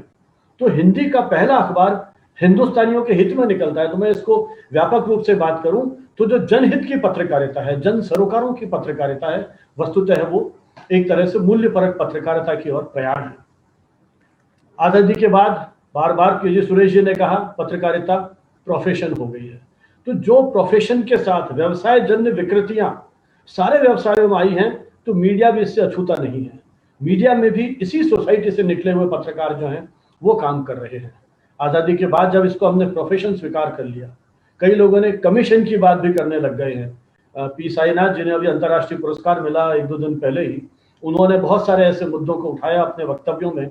मुझे सौभाग्य मिला ऐसे वरिष्ठ पत्रकार के साथ भी एक आध दो जगह मंच शेयर करने का, और जिस धारा प्रवाह तरीके से वो जिस डेटा जर्नलिज्म की बात अभी हो रही थी अपनी बात रखते हैं, वो भी अपने आप में अद्भुत है। तो ऐसा नहीं है कि मीडिया में कहीं रिक्तता का भाव आ गया है। उन सारी चुनौतियों के बीच, उन सारे आक्षेपों के बीच मैं अभी भी आशान्वित हूं कि हम हमारी समस्याओं के हल, समाधान, आज भी देखो मेरी पीड़ा है, आम आदमी की पीड़ा को अभिव्यक्ति का मंच देने का जो एक सार्थक प्रयास यदि कोई कर पा रहा है तो हमारे जन माध्यम है। इसलिए ऐसा नहीं है कि मूल्यों का पूरी तरह क्षरण हो गया। समाज का प्रभाव पड़ता है, मीडिया पर भी पड़ता है, और जब से निजी हाथों में चला गया, जब से ये प्रॉफिट मेकिंग इंडस्ट्री हो गया, प्राइवेट प्लेयर्स की जिस तरह से एंट्री हुई है, तो वो अपने साथ नई चुनौतियां और नए खतरे लेकर के आएगी। जब जब ये नई व्यवस्था आती है, अपने साथ नए खतरे और नई चुनौतियों की लेकर के आती है। लेकिन चूंकि बात अपनी हो रही थी कोविड काल में, तो मैं उन सारी चुनौतियों की बात नहीं करूंगा। कमर्शलाइजेशन, एडिटोरियल, जिस तरह से इंस्टीट्यूशन जिस तरह से खत्म हो रहा है, संपादक कैसे मैनेजर बन के रह गए, हमारे साथ बहुत वरिष्ठ पत्रकार है, विस्तार से बात करेंगे। लेकिन मैं मुख्य रूप से अपने आप को सीमित रखूंगा कोविड काल में। मैं आपको ले जाऊंगा उस 1.5 साल पहले, जब कोविड की जानकारी हमको मिलती है। मैं उस समय कुछ असाइनमेंट्स पे बाहर था, एक मन में जैसे ही हम खबर पढ़ते थे कि हिंदुस्तान में 1 केस आया, 2 केस आए, एक अनजाना भय हमने लगने लगा। जब चाइना के किस्से पढ़ते थे तब हम ये डिस्कस करते थे कि यदि भारत में ऐसा आक्रमण हो गया तो हमारी पूरी जो हेल्थ केयर सिस्टम है वो चरमरा जाएगा, हम नहीं झेल पाएंगे। इस तरह की मतलब एक कल्पना से ही मन सिहर उठता था, घबराहट होती थी। अब आप कल्पना कीजिए, भाई राजेश जी शायद मेरी बात का समर्थन करें, कि जब प्राकृतिक आपदाओं का एक दौर, हमारी इस दुनिया की सदी ने न जाने कितनी आपदाएं झेली है, कभी भूकंप है, कभी साइक्लोन है, कभी अग्नि दुर्घटनाएं, न जाने कितनी दुखांतिकाएं इस तरह की झेली हैं। हमारे पास लगभग एक गाइडलाइंस थी कि किस तरह की रिपोर्टिंग करनी है। भूकंप आएगा, घायलों के उपचार किस तरह से किए जा रहे हैं, कितने लोग उसमें मारे गए, भूकंप कैसे आता है, क्या होता है, कितने रेक्टर पे आया, सरकार ने क्या रिलीफ मेजर्स अडॉप्ट किए, घायलों को कहाँ भर, ये बहुत सारी बेसिक जानकारियां हमको होती है। कोविड में हम बिल्कुल दिग्भ्रमित थे, क्या करना है, कैसे अपने आप को बचाएं। अनायास प्रधानमंत्री ने लॉकडाउन कर दिया, घर से बाहर निकलते हुए डर, किसी चीज के हाथ लगाए तो डर, सरफेस को हाथ लगाए तो फिर हाथ धो रहे हैं। अब आप सोचिए उस दौर में यदि जनता के उस मनोबल को बनाए रखने का काम किसी ने किया है तो वो हमारे पत्रकार मित्र हैं, जिनकी बात अभी के.जी. सुरेश जी ने कही कि आप मीडिया संगठनों को भूल जाइए, मीडिया हाउस को भूल जाइए, क्योंकि उन्हें तो वेतन कम कर दिया। कई शाम कितने मेल आते थे कि कल से आपको आने की आवश्यकता नहीं है। तो मैं तो यहाँ तक कहने को तैयार हूँ कि अपनी नौकरी को खतरे में डाल करके, अपने जीवन को खतरे में डाल करके, अपने वेतन को कम करने के उस उनके सारे जो पैकेजेस थे, वैसे तो कॉन्ट्रैक्ट पे होने लग गए हैं, एक बहुत बड़ा संकट पत्रकारों के सामने अलग तरह का आ गया है। लेकिन उन सब के बावजूद जब आपका फ्रीडम ऑफ मूवमेंट सीमित हो गया, आपके जो सोर्सेज हैं वहां तक आपको पहुंचना मुश्किल हो गया, आप केवल सरकारी आंकड़ों पर निर्भर हैं। रोज शाम को 4 बजे प्रेस कॉन्फ्रेंस हो रही है जिसमें ICMR के प्रतिनिधि आ रहे हैं, हमारे इंफॉर्मेशन ब्रॉडकास्टिंग मिनिस्ट्री के और होम मिनिस्ट्री के, इनके सारे लोग आ रहे हैं, वो जो जानकारी दे रहे हैं। लेकिन अब आप देखिए उन सारी जानकारियों को भी किस तरह से आप अपने ऑफिस में बैठ करके किस तरह के ग्राफ्स बना करके आम आदमी की भाषा में दे रहे हैं। ये कोविड है क्या, कौन सा वायरस है? जर्नलिस्ट के पास कोई ट्रेनिंग नहीं थी, ठीक है। बाद में हेल्थ कम्युनिकेशन के कोर्सेज चला गए, आईएमसी के बैनर पे के सुरेश जी ने कोर्सेज शुरू किए। हमने 2-3 वर्कशॉप अटेंड की यूनिसेफ के साथ देश के अलग अलग हिस्सों में। प्रदीप मलिक जी ने भी अपने यहाँ पर इस तरह के यूनिसेफ के साथ मिलकर के प्रोजेक्ट हाथ में लिए। लेकिन आप एक व्यापक दृष्टि से सोचिए कि जब हम सब लोग दिग्भ्रमित थे, क्या करें क्या नहीं करें कुछ समझ में नहीं आ रहा था, उस समय ये संचार माध्यम है जिन्होंने जनता को बताया कि आपको मास्क कैसे पहनना है। बाकायदा हमारे टीवी एंकर्स ये बता रहे थे कि आपको इस तरह से मास्क पहनना है, नाक के नीचे रखेंगे तो ये हानि हो सकती है। रोज नई नई रिसर्च हो रही है, आज कुछ रिसर्च हो रही है, कल दूसरी रिसर्च हो रही है। पहले कहा कि आप कपड़ा बांध लीजिए मुंह पे, वो मास्क का काम नहीं, आपको N95 लगाना है, फिर क्या डबल लेयर, न जाने कितने परिवर्तन आते रहे। हाथ कैसे धोएं, 20 सेकंड तक हाथ को धोना है, ये नहीं कि साबुन लगाया और पानी के नीचे हाथ रख दिया। कैसे हाथों को रगड़ना है, कैसे उंगलियों के बीच में आपको साबुन, मतलब पूरा का पूरा एक जो उसका वैज्ञानिक आधार था वो बताने की कोशिश की। किस तरह से सामाजिक दूरी को बनाए रखना है। हमारे कई मित्रों ने, देश के कई विश्वविद्यालयों के विद्यार्थियों ने अपनी उसी रचनात्मक प्रतिभा को प्रकट करते हुए छोटे छोटे वीडियोस बनाए यूट्यूब के माध्यम से, ब्रॉडकास्ट योरसेल्फ। इसी यूट्यूब ने उसके माध्यम से उस तरह के वीडियोस, पीआईबी की वेबसाइट्स, मास्क नहीं तो रोकेंगे, मास्क नहीं तो टोकेंगे, कोरोना को रोकेंगे, किस तरह के उस म्यूजिकल टोन पर ही घर घर के स्लोगन बनने लग गए। उस समय जब हम दिग्भ्रमित थे, किसी तरह की शोध हमारे पास नहीं थी, उस समय जनता को शिक्षित करने के लिए, उसके मनोबल को बनाए रखने के लिए अपने जीवन का बलिदान देने की कसौटी पर हमारे पत्रकार मित्रों ने उस जनता के मनोबल को बनाए रखा था। इसलिए मुझे लगता है कि इस कोविड काल में मीडिया की बहुत सराहनीय भूमिका रही है। और पिछले 1.5 साल से जिस मंच पर भी मुझे जाने को मिला, आक्षेप मीडिया बड़ा सॉफ्ट कॉर्नर है, क्योंकि हर व्यक्ति इसका उपभोक्ता है, हर व्यक्ति उपभोक्ता है। 24 घंटे हो गए अब तो, 24 घंटे के चैनल। किसने कहा कि आप 24 घंटे टीवी पे उन जलते हुई लाशों को देखते हैं? यदि आंकड़ों को छिपाएंगे तो सत्ता में जो लोग बैठे हैं उनका बचाव हम कर सकते हैं। हमें जो वस्तु स्थिति है उसको बताना ही पड़ेगा ताकि जनता में कहीं भय हो। जब हमने वो सारे दृश्य देखे तो अपने आप को नियंत्रित किया। आज भी आप देख रहे हैं कि कोविड अनुकूल व्यवहार कितना हो पा रहा है। आज भी जब मैं घर के बाहर देखता हूं, कई लोग जाते हैं तो प्रॉपर वो जो प्रिकॉशंस लेने हैं वो नहीं ले पाते हैं। तो जनता को जागरूक करने के लिए कहीं ना कहीं उन सारी चीजों को बताना मुझे लगता है कि अनिवार्य है। जो कानून और व्यवस्था की क्रियान्वित करने वाली एजेंसीज हैं उनको फीडबैक कौन देगा? सरकारी आज 75 साल देश को हो गए, हमने स्वास्थ्य के फ्रंट पर क्या किया इसकी जानकारी मीडिया ही बताएगा कि हम इस जगह हमारा लैकूना है।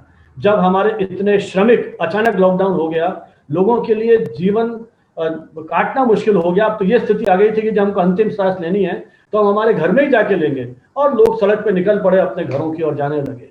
उनके उन पैरों की छालों की उस पीड़ा को इसी मीडिया ने तो समझा, उसी मीडिया ने बताया। वो छोटे छोटे बच्चे, आप उनकी कल्पना कीजिए, उनकी उस मनोव्यथा को, उनकी उस पीड़ा को किसने उजागर किया? यही कारण था कि सरकार को श्रमिक स्पेशल जैसी ट्रेन चलानी पड़ी, हर सरकार को राहत पैकेजेस देने पड़े। तो ऐसा नहीं है कि मीडिया की भूमिका कोई ऐसी भूमिका रही कि उसने आम जनता में दहशत फैलाई है।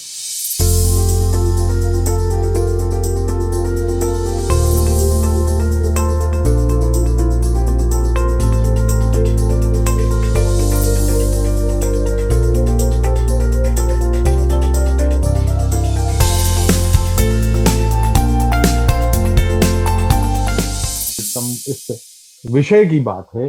कोविड काल में, कोविड कालखंड में हमने जिस तरह से प्रदर्शन किया है, हमारे सभी साथियों ने, भाई सुरेश जी ने, कुठारी जी ने और संजीव भानावत जी ने जो बात कही है, ये बात सही है कि प्रोफेसर विजय कुमार ने जो सवाल उठाए हैं वो अपनी जगह दुरुस्त हैं। लेकिन मुझे अपने कुछ जीवन के उदाहरणों के साथ मुझे उनका उत्तर देने का अवसर कृपया दीजिएगा।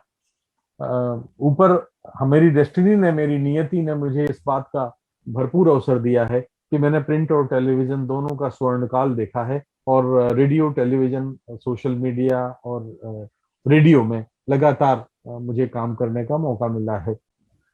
तो जो मैं एक उदाहरण मैं देता हूँ, एक मानव निर्मित जो डिजास्टर था, एक गैस कांड हुआ था भोपाल में। भोपाल गैस ट्रेजेडी के नाम से हम लोग जानते हैं, हम इंसानी करतूतों का नतीजा था और उसको मुझे कवर करने का अवसर मिला था। मिथाइल आइसोसाइनेट नाम की एक गैस हुआ करती थी जो उस रात रिसी थी, और उस पूरे इलाके के लोगों को ये नहीं पता था कि मिथाइल आइसोसाइनेट से कैसे बचा जाता है। और जब रात को गैस रिसी, लोगों का दम घुटा फेफड़ों में गई, तो लोग छटपटा कर घरों के बाहर निकले और दौड़ पड़े। जो दौड़ पड़े इसका मतलब ये था कि जो जितना दौड़ा उतनी ही जल्दी मरा, क्योंकि वो गैस हवा में थी, हवा में जहर था। और उसका इलाज क्या था? इलाज सिर्फ ये था कि अगर आप गीला रूमाल अपने माथे, अपने नाक के ऊपर रखकर कमरे में बंद रहते तो शायद सैकड़ों जानें बच जाती। ये उसका ट्रीटमेंट था। लेकिन उससे पहले ना वो इस तरह का हादसा कभी हुआ था, ना उस तरह का कभी कवरेज करने का मौका पत्रकारों को मिला था, ना हम लोगों ने कभी ये देखा था। 3 दिन तक उस पूरे इलाके में, 4 दिन तक लगातार ऐसी बदबू आती रही थी, लाशों की बदबू थी, गैस की बदबू थी, कि हम लोग नहीं समझ पा रहे थे। गीला रूमाल रख के निकलते थे, आसमान से पानी का छिड़काव होता था, तब कहीं जाकर के काम करने की स्थितियां बनती थी। तो इस तरह से पहली बार हमें पता लगा कि हमने जो मीडिया, जैसे कि भाई संजीव जी ने कहा और कल्याण कोठारी जी ने भी कहा कि कई चीजें पढ़ाई नहीं जाती हैं, लेकिन एक बात बिल्कुल सही है कि हम पढ़ा क्या सकते हैं। मीडिया एथिक्स के मामले में जो हम छात्रों को पहले पढ़ाते हैं, तो उसमें कहीं पे भी मुझे लगता है, मैं करीब 20-22 यूनिवर्सिटीज में जाता हूँ, डिजास्टर मैनेजमेंट को लेकर के बहुत गंभीरता पूर्वक और संवेदनशीलता दिखाए जाते हुए उस पाठ्यक्रम को शामिल किया गया हो। हम क्या देखते थे कि भाई समाज के हम प्राणी हैं, मनुष्य समाज का एक बहुत समूह में रहता है, तो हमारी पहली जिम्मेदारी देश के प्रति है, हमारी पहली जिम्मेदारी समाज के प्रति है। तो हम जो कवरेज करते थे उसमें हम ये तो देखते थे कि भाई देखो, इससे देश का नुकसान ना हो, इससे समाज का नुकसान ना हो, ये राष्ट्रीय सुरक्षा से जुड़ा हुआ मसला है, इस पर कोई ऐसी सूचना ना हो जिससे हमारे किसी शत्रु देश का भला हो जाए। ये तो हम लोग ध्यान रखते थे। लेकिन ऐसी घटना जो कभी आपने कवर नहीं की, जो कभी आपने सुनी नहीं, उसके बारे में कवरेज हम कैसे करेंगे, इस बारे में ना कोई जानता था, ना कोई पहले पता लगा सकता था। तो ऐसी स्थिति में ये एक कठिन हो जाता है। हाँ, ये जरूर होता है, जैसे कभी सांप्रदायिक दंगा हो जाता है, मान लीजिए तनाव हो जाता है, कभी कभी आपस में 2 समूहों के झगड़े होते हैं, तो उसमें हम सावधानी पूर्वक शब्दों का इस्तेमाल करते थे। दंगे में हम बताते नहीं थे कि कितनी मौतें हो गई हैं। इस तरह की हम सावधानियां अपने जीवन में बरतते रहे हैं। तो लेकिन जो घटना को पढ़ाया नहीं गया है, जिसको मेरी पीढ़ी ने पहली बार इस तरह का कोविड काल देखा है, मेरे पिताजी जो अभी भी 90 साल के आसपास हैं, उन्होंने भी कभी नहीं देखा। तो जब ऐसी स्थिति हो तो सचमुच में मीडिया के प्रति एक बहुत बड़ी चुनौती हो गई थी। अभी हमारे पुराने साथियों ने कहा कि उस दरमियान मीडिया ने बड़ी जिम्मेदारी से काम किया।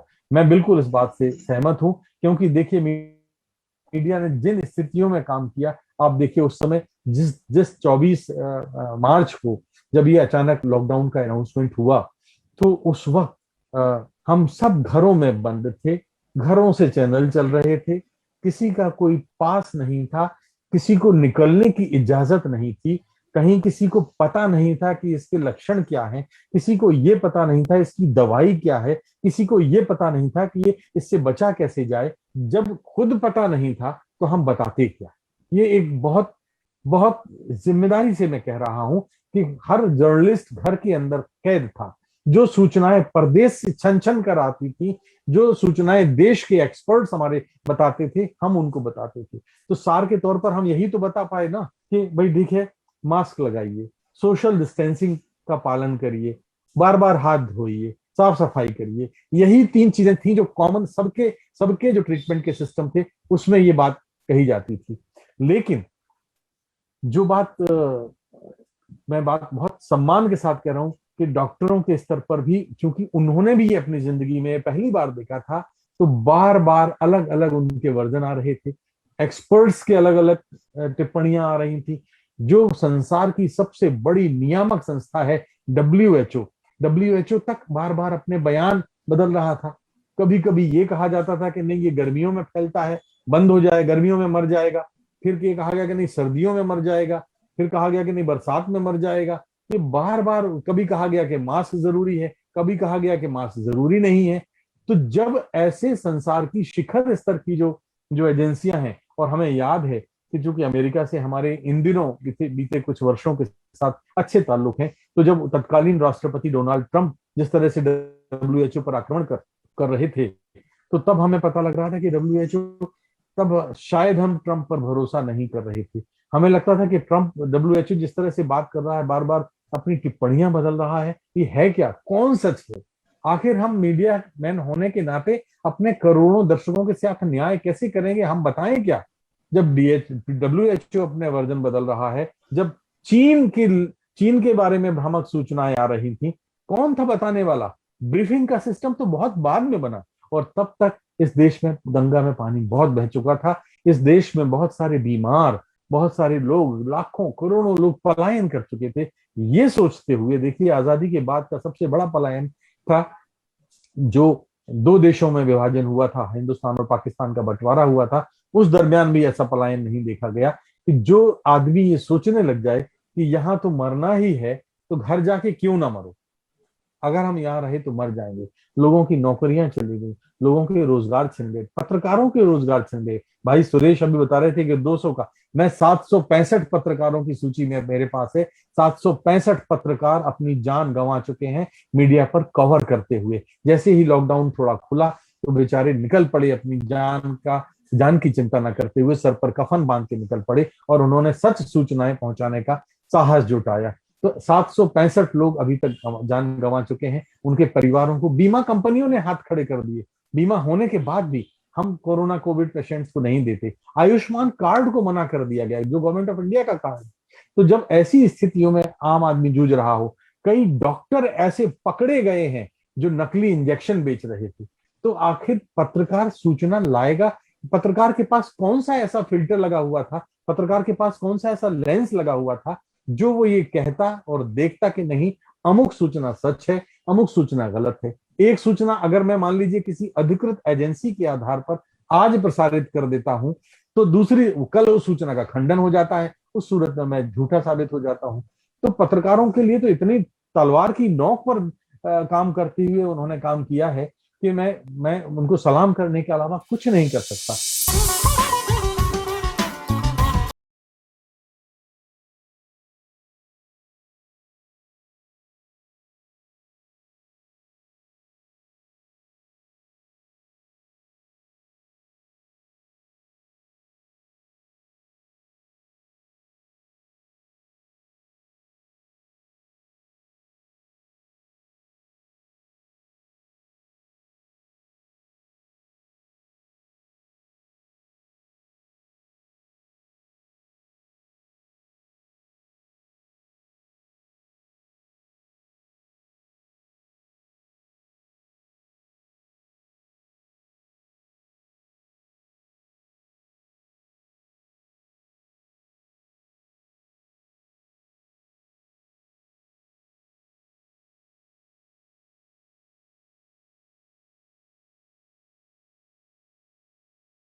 देखिए, मेरी बात जो मैं करूँगा, काफ़ी कुछ तो हमारे म्यूट से पहले के गुरुजन लोग बता चुके हैं। कुछ बहुत कोई नई बात मैं नहीं कर पाऊँगा, क्योंकि जो मुख्य बातें थी कि मूल्य क्या है, वो तो सार्वजनिक मूल्य है और वो सदियों से वो मूल्य चले आ रहे हैं। भानुवत सर ने कह दिया 250 साल का पत्रकारिता का इतिहास, तब से वो मूल्य चले आ रहे हैं।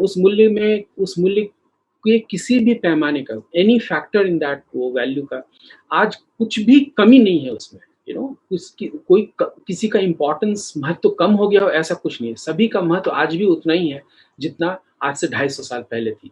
इनफैक्ट कोविड के कारण, और मैं उसी की चर्चा करूंगा, उन मूल्यों की जो जरूरत है उतनी ही है आज। मतलब आज हमें पता चल रहा है कि कितना महत्व है उस क्रेडिबिलिटी का, उस सत्य का, उस लोगों के ट्रस्ट जीतने का कितना महत्व है, ये हम लोग आज देख रहे हैं। तो मैं बात की शुरुआत करूंगा। मेरे मित्र हैं, अब तो मित्र हो गए, बहुत समय पहले उस समय मैं इंडस्ट्री में था, लेकिन मैं ये यूनिवर्सिटीज में पढ़ाने का मौका बुलाया करते थे यूनिवर्सिटीज, तो पढ़ाने जाता था, तो उससे मुलाकात हुई थी। जो आज बहुत अच्छे पत्रकार हैं, गुजरात में भारत के सबसे बड़े मीडिया हाउस के गुजरात ऑपरेशन के चीफ हैं आज वो। तो उनसे मुलाकात हुई, एक बातचीत, उन्होंने कहा कि सर मैं आपके यूनिवर्सिटी में आना चाहता हूं और आपके यंग जनरेशन के साथ इंटरेक्ट करना चाहता हूं, जानना चाहता हूं कि सर आपने 20-25 साल पहले हमें जो पढ़ाया था, और मैं उस समय उन लोग को टेलीविजन के बारे में कुछ बताया था। मैं भी भारत के सबसे प्रथम न्यूज़ चैनल का भाग रहा, शुरुआत उससे करी थी। तो सर आपने जो बताया था, जो टेलीविजन न्यूज़ लिखना चाहिए, कैसे दिखाना चाहिए, सर मुझे तो कुछ दिख ही नहीं रहा है। वो तो सब कुछ बदल गया। आपने जो सिखाया था हम वो करने की कोशिश करते हैं, लेकिन प्रेजेंटेशन तो अब पूरा सब कुछ बदल गया, कंटेंट बदल गया, प्रेजेंटेशन बदल गया, मीडियम बदल गया। तो मैं आना चाहता हूँ और चर्चा करना चाहता हूँ आपके यंग जनरेशन से कि उनके मन में क्या चल रहा है। मैंने कहा नेकी और पूछ मैं तो चाहता ही हूँ। हम लोगों ने ये शेड्यूल किया और कोरोना के कारण लॉकडाउन हो गया तो वो फेस टू फेस इंटरेक्शन उनका अब तक मेरे स्टूडेंट्स के साथ नहीं हो पाया, लेकिन ऑनलाइन ऑफ कोर्स उनका इंटरेक्शन किया और उनको कुछ अपने जो प्रश्न उत्तर जो ढूंढ रहे थे, मुझे बस आई होप कि उनको वो उत्तर मिल गया। तो ये हुआ कोविड से पहले की बात। कोविड के बाद अब देखिए जिस ढंग से डिसरप्शन आया है, ये डिसरप्शन बहुत ही प्रचलित शब्द है आजकल, जिस ढंग से डिसरप्शन आया है मीडिया इंडस्ट्री में, thanks to digitization, thanks to social media, और थैंक्स टू ये जो तरीका है मीडिया को कंजम्पशन करने का, कि मोबाइल पे कर रहे हैं, चल रहे हैं, एयरपोर्ट जा रहे हैं तो मीडिया कर रहे हैं, एयरपोर्ट प्लेन का इंतजार कर रहे हैं या बस स्टेशन पे बस का इंतजार कर रहे हैं और मीडिया को कंज्यूम करिए, सब कुछ बदल गया। लेकिन जो नहीं बदला, जिसकी चर्चा मेरे से पूर्व वक्तागण कर चुके हैं, भानावत सर, सुरेश सर, बादल सर, कल्याण सिंह कोठारी जी सर भी, जिसकी चर्चा उन्होंने कर दी है, जो नहीं बदला है वो है मीडिया का जो रोल है, ट्रेडिशनल रोल है, हिस्टोरिक रोल जो रहा है कि वो समाज की संरचना करने में, ये इसमें कोई बदलाव नहीं आया है। किस ढंग से कर रहा है वो उसमें बदलाव आया है, लेकिन ये जो प्राइमरी रोल है समाज का संरचना करना, हमारा पहचान बनाना, उस पहचान को आगे तक ले जाना, इसमें कोई कमी नहीं आ रहा है। और ऐसे समय में अभी जब बिकॉज ऑफ कोविड जो हम लोग फिजिकली डिस्टेंस बन गया है हम लोगों के बीच में, और कुछ हद तक उसके कारण इमोशनल डिस्टेंस भी जो बढ़ गया है, इसके कारण भी हम लोगों को अब आज के जमाने में, आज के टॉपिक जो है मीडिया काल में, कोरोना काल में मीडिया के वैल्यूज, तो कोरोना काल में ये जो हम वो मीडिया को वो इंफॉर्मेशन चाहिए और वो कहानियां चाहिए जो हम लोगों को इमेजिनेशन को इग्नाइट कर सके और आज के ग्लूमी वातावरण से बाहर आ सके। तो वो कैसे होगा, तो थोड़ी सी बात कर ले हम लोग। ये कंटेंट की बात लोगों ने की, मेरे पूर्व वक्ताओं ने, मैं उसी पर आना चाहूंगा कि जब कंटेंट इज किंग ऐसा कहते थे, पता नहीं कंटेंट इज क्वीन क्यों नहीं बोला जा रहा था। आज के जमाने में लोग कहेंगे भाई कंटेंट इज क्वीन आपको बोलना पड़ेगा, लेट अस से कंटेंट इज द एम्परर। तो वो जो कंटेंट एम्परर है, तो अगर कंटेंट एम्परर है तो आज के ज़माने में ये हमें जानना जरूरी हो जाता है, जो भानावत सर ने भी जिसकी चर्चा की, मीडिया लिटरेसी की, ये कंटेंट भाई बना कौन रहे हैं, क्रिएट कौन कर रहे हैं, किसके लिए क्रिएट कर रहे हैं, उस कंटेंट को जो कंज्यूम कर रहे हैं वो कौन है जो उसको उसके लिए पे कर रहे हैं या पे नहीं कर रहे हैं, जिसकी अगेन भानावत सर ने भी उसकी चर्चा की, कर रहे हैं या नहीं कर रहे हैं या नहीं करना चाहते हैं बिल्कुल। And last but not the least, who is controlling this? इसको कंट्रोल कौन कर रहा है? थोड़ी सी इतिहास में चले जाएं तो हमें पता चलता है कि 50 के दशक में, नहीं सॉरी 50 के दशक की तो ये बात है, लगभग 80-90 साल पहले बीबीसी की जो मैगजीन हुआ करती थी, कल्चरल मैगजीन होती थी, उसके एडिटर हुआ करते थे आर एस लैम्बर्ट, और उन्होंने अपने कथा में लिखा है शुरुआत के 5 साल में उनको अपने मैगजीन के सर्कुलेशन ऑफिसर के साथ मीटिंग ही नहीं करने दी गई थी 5 साल तक। क्यों? क्योंकि अगर वो सर्कुलेशन ऑफिशियल के साथ मीटिंग करेंगे और मीटिंग में उनको पता चल जाएगा सर्कुलेशन ऑफिशियल से कि मैगजीन का सर्कुलेशन बढ़ रहा है या घट रहा है या किस दिशा में जा रहा है, तो ये उनके एडिटोरियल जजमेंट, संपादकीय जो जजमेंट है उसको डिस्टोर्ट कर देगा। देखिए क्या क्या मूल्य था, क्या उस मूल्य में आज कोई उस मूल्य को कोई नकार सकता है? लेकिन जो मैंने पहले कहा, मूल्य वही है, उनका इंपॉर्टेंस वही है, कैसे हम उसको देख रहे हैं वो बदल गया।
मेरा ऐसा मानना है पर्सनली कि अर्बन एंड रूरल सेक्टर दोनों को अलग करके देखना चाहिए। सिर्फ दिल्ली और बंबई दो ही भारत नहीं है, भारत जो है इसके अलावा भी है।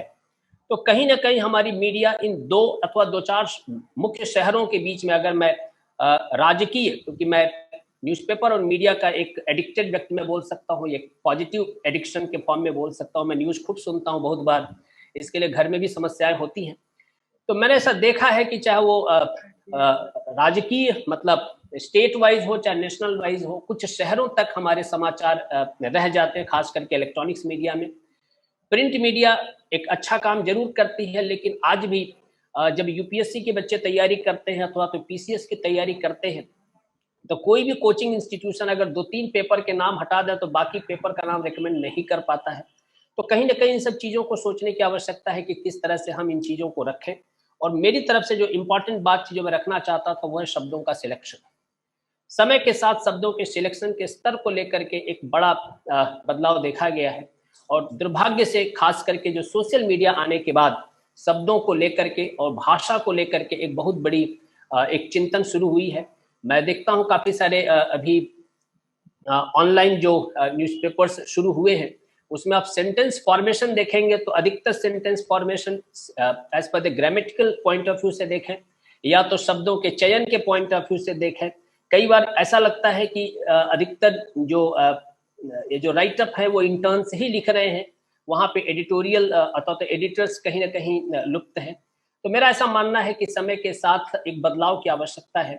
भाषा, शब्दों के चयन, जो हमारी एक बहुत गौरवशाली इतिहास रहा है हमारे मीडिया का, वो एक सेगमेंट है जहाँ पर हमको काफ़ी सारे काम करने की आवश्यकता है। जो भी विद्यार्थी इस विषय को पढ़ रहे हैं वो भाषा और शब्दों के चयन को लेकर के एक काफ़ी सजगता अपने अंदर बिल्ड करें, ये समय की डिमांड है। दूसरी जो मेरी तरफ से बात रहेगी वो है रूरल सेगमेंट को भी उतना ही प्रायोरिटी दिया जाए जितना अर्बन को दिया जाए। अधिकतर हम में से जो लोग यहाँ पे बैठे हैं रूरल से निकल करके अर्बन तक आए हैं, और हमारा ऐसा मानना है कि रूरल को भी उतना ही महत्व मिलना चाहिए। और कहीं ना कहीं हमारी मीडिया रूरल को उतना इम्पोर्टेंस नहीं दे पाती है, चाहे वो हेल्थ केयर का सेगमेंट हो या बाकी सेगमेंट्स हो। तो इसीलिए मेरा एक जो निवेदन रहेगा जो विद्यार्थी इस विषय को लेकर के आज पढ़ाई कर रहे हैं कि रूरल एंड ग्रामीण क्षेत्र इस देश का एक बहुत बड़ा क्षेत्र है और भारत का भविष्य भी ग्रामीण क्षेत्र है, तो उसको भी उतना ही महत्व दिया जाए, उसको समझा जाए और जो भी समस्याएं आती हैं उन समस्याओं को उनकी भी दृष्टिकोण से पढ़ा जाए। क्योंकि अगर हम उनको नहीं समझ पाएंगे तो आने वाले समय में भारत निर्माण जो आज 5वीं इकोनॉमी हम हैं और आगे हम दूसरी या तीसरी बनना चाहते हैं वो शायद संभव नहीं हो पाएगा। सो कोविड-19 की सिचुएशन में ग्रामीण एक इम्पॉर्टेंट पार्ट है और उसको ध्यान में रख करके हमारी अगर जर्नलिज्म और ज़्यादा हेल्दी और ज़्यादा सजग बनती है तो मुझे पूरा विश्वास है कि आने वाले समय में हम बेहतर राष्ट्र निर्माण की तरफ आगे बढ़ पाएंगे। इन्हीं शुभकामनाओं और शब्दों के साथ मैं अपनी वाणी को विराम देता हूं। आप लोगों को सुन के बड़ा आनंद लगा क्योंकि जो ज्ञान की गंगोत्री आज यहाँ पर डॉक्टर रावत साहब के नेतृत्व में बही है और जिस तरह के मनीषी और अनुभवी लोगों को सुनने को मुझे प्राप्त हुआ है, सही में आज मेरी कर्ण रूपी जगह पे गंगा का प्रवाह हुआ है। मैं आप सभी लोगों का आभारी हूं और हृदय से आप सभी लोगों को प्रणाम करता हूं कि आप इसी तरह से हमें और ज्ञान वर्षा करते रहें ताकि भविष्य में हम अपने विद्यार्थियों के बेहतर भविष्य की कल्पना कर सकें और उनके लिए बेहतर सुमार्ग हम बना सकें। धन्यवाद, प्रणाम। नमस्कार, ओम शांति। आज के वेबिनार के सारे मंचस्थ महानुभाव एवं आदरणीय गुरुजनों को सादर नमस्कार। आज के इस वेबिनार के अंदर बहुत सुंदर विषय को लेकर सभी ने अमृत मंथन किया है। उस अमृत मंथन का लाभ हम सब लेंगे, लेकिन ये अमृत मंथन सब तरफ पहुंचे इसके लिए हम सब प्रयास भी कर रहे हैं। आज ये विषय एक बहुत चिंतन करने वाला विषय है क्योंकि मीडिया मूल्य कोरोना काल में किस प्रकार रहा और आगे भी वो अपनी भूमिका निभाएगा। कोरोना का समय जब से शुरू हुआ विश्व के एक कोने में, वहां से कोरोना चलता चलता भारत में प्रवेश हुआ, लेकिन मीडिया की भूमिका उस समय से लेकर आज दिन तक बहुत बेखूबी से निभाई है और मीडिया की इस भूमिका ने भारत देश के प्रत्येक गांव, प्रत्येक पीढ़ी को जागरूक किया है। तो मीडिया की भूमिका बहुत ही सराहनीय रही है। ये भूमिका ने इस प्रकार से काम किया कि कोरोना काल में कौन योद्धा रहे तो उन योद्धाओं की हमें पहचान दी, उन योद्धाओं से हम समीप आए। बहुत सारे उन्होंने गाइडेंस दिए जिन्हों से हमारे जीवन की रक्षा हुई।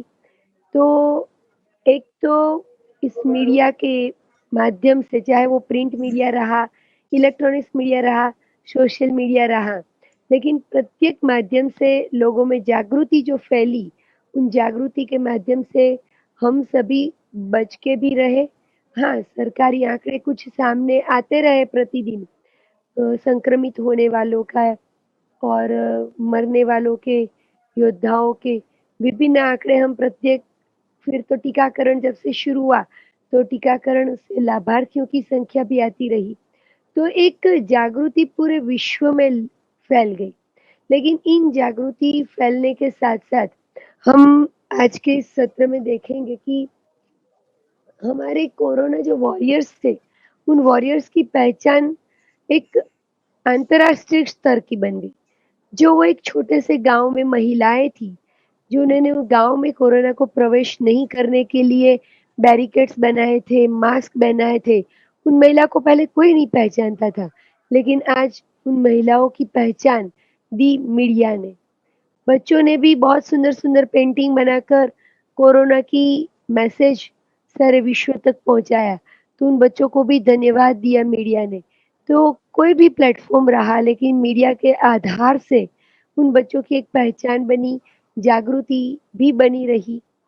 चाहे हाथ धुलाई करना हो, चाहे डिस्टेंस मेंटेन करना हो, चाहे हमें अस्पतालों में जिन्होंने सेवा की है, पुलिसकर्मी है, सोशल वर्कर्स है, उन सब की सेवाओं की सराहना मीडिया वालों ने की।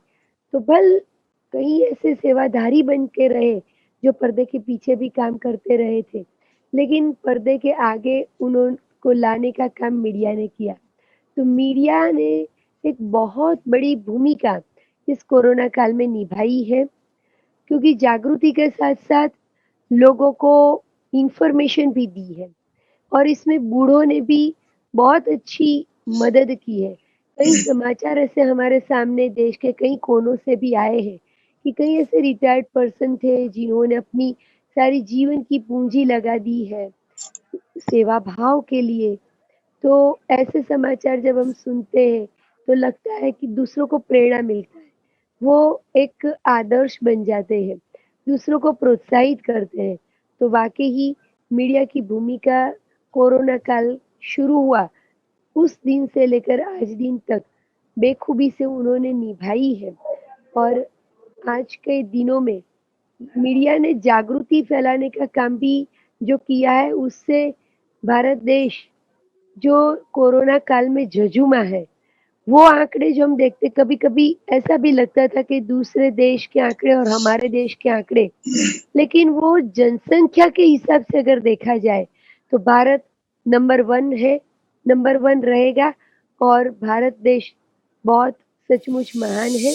हम सब मिलकर के, एक दूसरे से मिलकर के, कंधे से कंधा मिला करके चलेंगे तो हम ये जो जितने भी अफवाहें फैला रहे हैं, ये फैला रहे हैं, वो सब खत्म हो जाएगा। बहुत सारे मीडिया भी कुछ बातों में भी ऐसे हैं जो कि बातों को बहुत बढ़ावा दे रहा है, लेकिन बहुत अच्छा काम भी कर रहा है, लेकिन बढ़ावा भी दे रहा है गलत काम, बातों को, जो भ्रामक बातों को, तथ्यों को भी दे रहे हैं। तो सोशल मीडिया इसमें ज्यादा रोल अदा कर रहा है। तो इसीलिए हम लोगों को भी सोचने की जरूरत है कि हम तो इसीलिए जो पॉजिटिव एनर्जी है, पॉजिटिव संकल्प शक्ति है, हम अपने फैमिली को भी सुरक्षित रखेंगे, पॉजिटिव अपने खुद को सुरक्षित रखेंगे, क्योंकि जो डर का माहौल है, भय का माहौल है, और हमारे परिवार को भी सुरक्षित रखेंगे, हमारे सोसाइटी को भी रखेंगे, हमारे डिस्ट्रिक्ट को भी रखेंगे, हमारे राज्य को भी रखेंगे, देश को भी रखेंगे, हमारे विश्व को भी रखेंगे। अगर नेगेटिव एनर्जी को खत्म करना है, तब हम ये जो पॉजिटिव ऊर्जा है उसका संचार करेंगे। हमारे यहाँ जो मेडिटेशन, ऑनलाइन मेडिटेशन सिखाया जाता है, उसमें लोगों के अंदर बहुत डर है धीरे धीरे खत्म होती जा रही है। हमारे करीब 8,500 ब्रांचेस है ऑल वर्ल्ड में ब्रह्मा कुमारीज के, उसके द्वारा ये सब कार्यक्रम चल रहा है।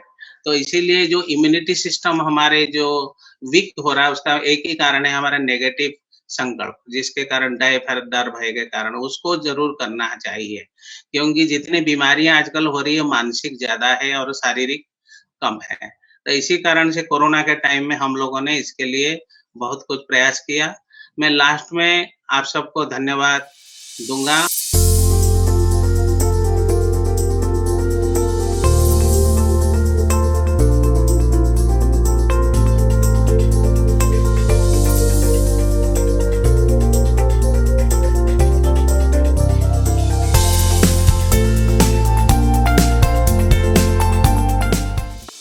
अब हम सबको कोरोना से दूर रहना, इसे अलविदा कह देना, इसे बाय बाय कह देना।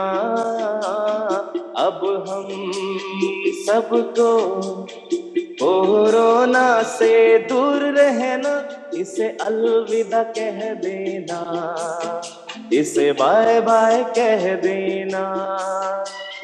चलते फिरते एक दूजे से दूरी जरा रखना, इसे अलविदा कह देना, इसे बाय बाय कह देना।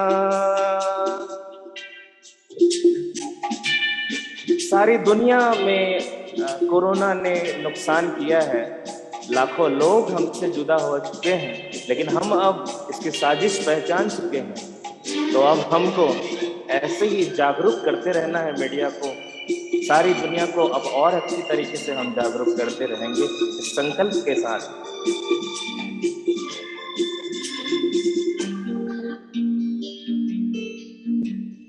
कोरोना ने तो सारी दुनिया का नुकसान किया है, इसी ने लाखों अपनों का बेरहमी से जान लिया है। इसकी साजिश को हम सब ने पहचान लिया है, जड़ से मिटा के रहेंगे, भारत ने ये ठान लिया है।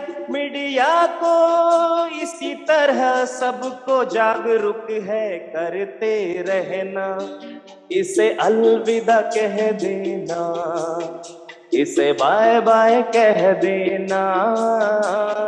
अब हम सबको कोरोना से दूर रहना, इससे अलविदा कह देना, इसे बाय बाय कह देना। सबको इस बात की चिंता है कि अगर फिर से आ जाएगा तो क्या करेंगे, और उस समय हम कैसे इस चीज से बचेंगे। तो उसी समय जब हमें डिप्रेशन आए तो ब्रह्मा कुमारियों के पास आएंगे, वो कोरोना परमानेंट दूर हो जाएगा।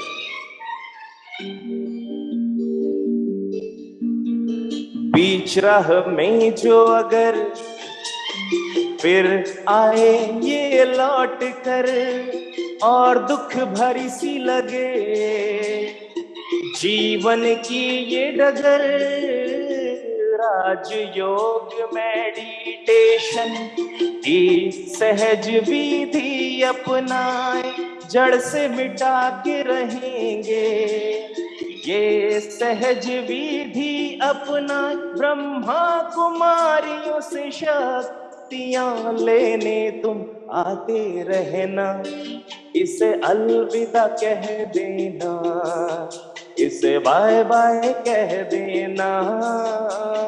अब हम सबको कोरोना से दूर रहना, इसे अलविदा कह देना, इसे बाय बाय कह देना। चलते फिरते एक दूजे से दूरी जरा रखना, इसे अलविदा कह देना, इसे बाय बाय कह देना। अब हम सबको कोरोना से दूर रहना, इसे अलविदा कह देना, इसे बाय बाय कह देना।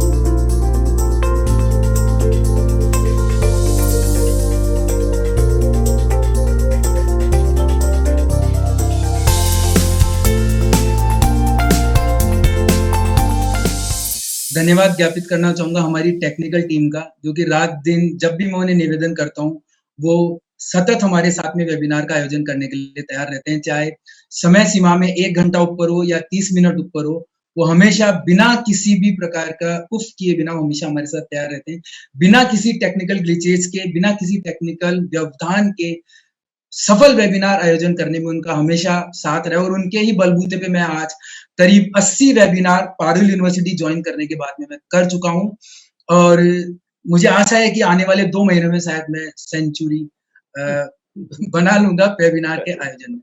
और इसी कड़ी में मैं धन्यवाद देना चाहता हूँ हमारी पूरी टीम, पूरे फैकल्टी मेंबर्स को, जो इस तरीके के वेबिनार के आयोजन को सोशल मीडिया के जरिए प्रमोट करते हैं, स्टूडेंट्स के अंदर उनको मोटिवेट करते हैं ज्वाइन करने के लिए। इन वेबिनार्स के माध्यम से उनको असाइनमेंट देते हैं कि आप वेबिनार ज्वाइन कीजिए और उस पर लेखन कीजिए, आर्टिकल लिखिए, और उन असाइनमेंट को चेक करके हम उसको फिर मार्किंग का पार्ट भी हम उसे बनाते हैं। तो बहुत बहुत धन्यवाद सभी का। और मुझे बहुत ही खुशी हो रही है कि परम श्रद्धेय श्री कल्याण कोठारी साहब, परम श्रद्धेय श्री प्रोफेसर के.जी. सुरेश साहब, श्रद्धेय प्रोफेसर भानावत साहब और प्रोफेसर प्रदीप मलिक साहब और सभी ने विनम्र निवेदन, जब मैंने प्रथम निमंत्रण दिया और शॉर्ट नोटिस पे भी मैंने कहा, तो आपने स्वीकार करके और इस वेबिनार को सफल बनाया। और बीके शांतनु भाई जी और मीडिया विंग के चेयरपर्सन करुणा भाई जी, हमारे प्रेसिडेंट दिव्यांशु पटेल साहब और वाइस चांसलर एमएन पटेल साहब, सभी का पूर्ण सहयोग मार्गदर्शन रहा। और बीके युगरतन भाई जी ने तो वेलकम सॉन्ग, मेडिटेशन सॉन्ग, फिर मेडिटेशन सॉन्ग और कोरोना बाय बाय का जो सॉन्ग आपने सुनाया, उसके साथ में इस वेबिनार को सफल बनाने में सभी का बहुत बहुत योगदान है। बहुत बहुत धन्यवाद।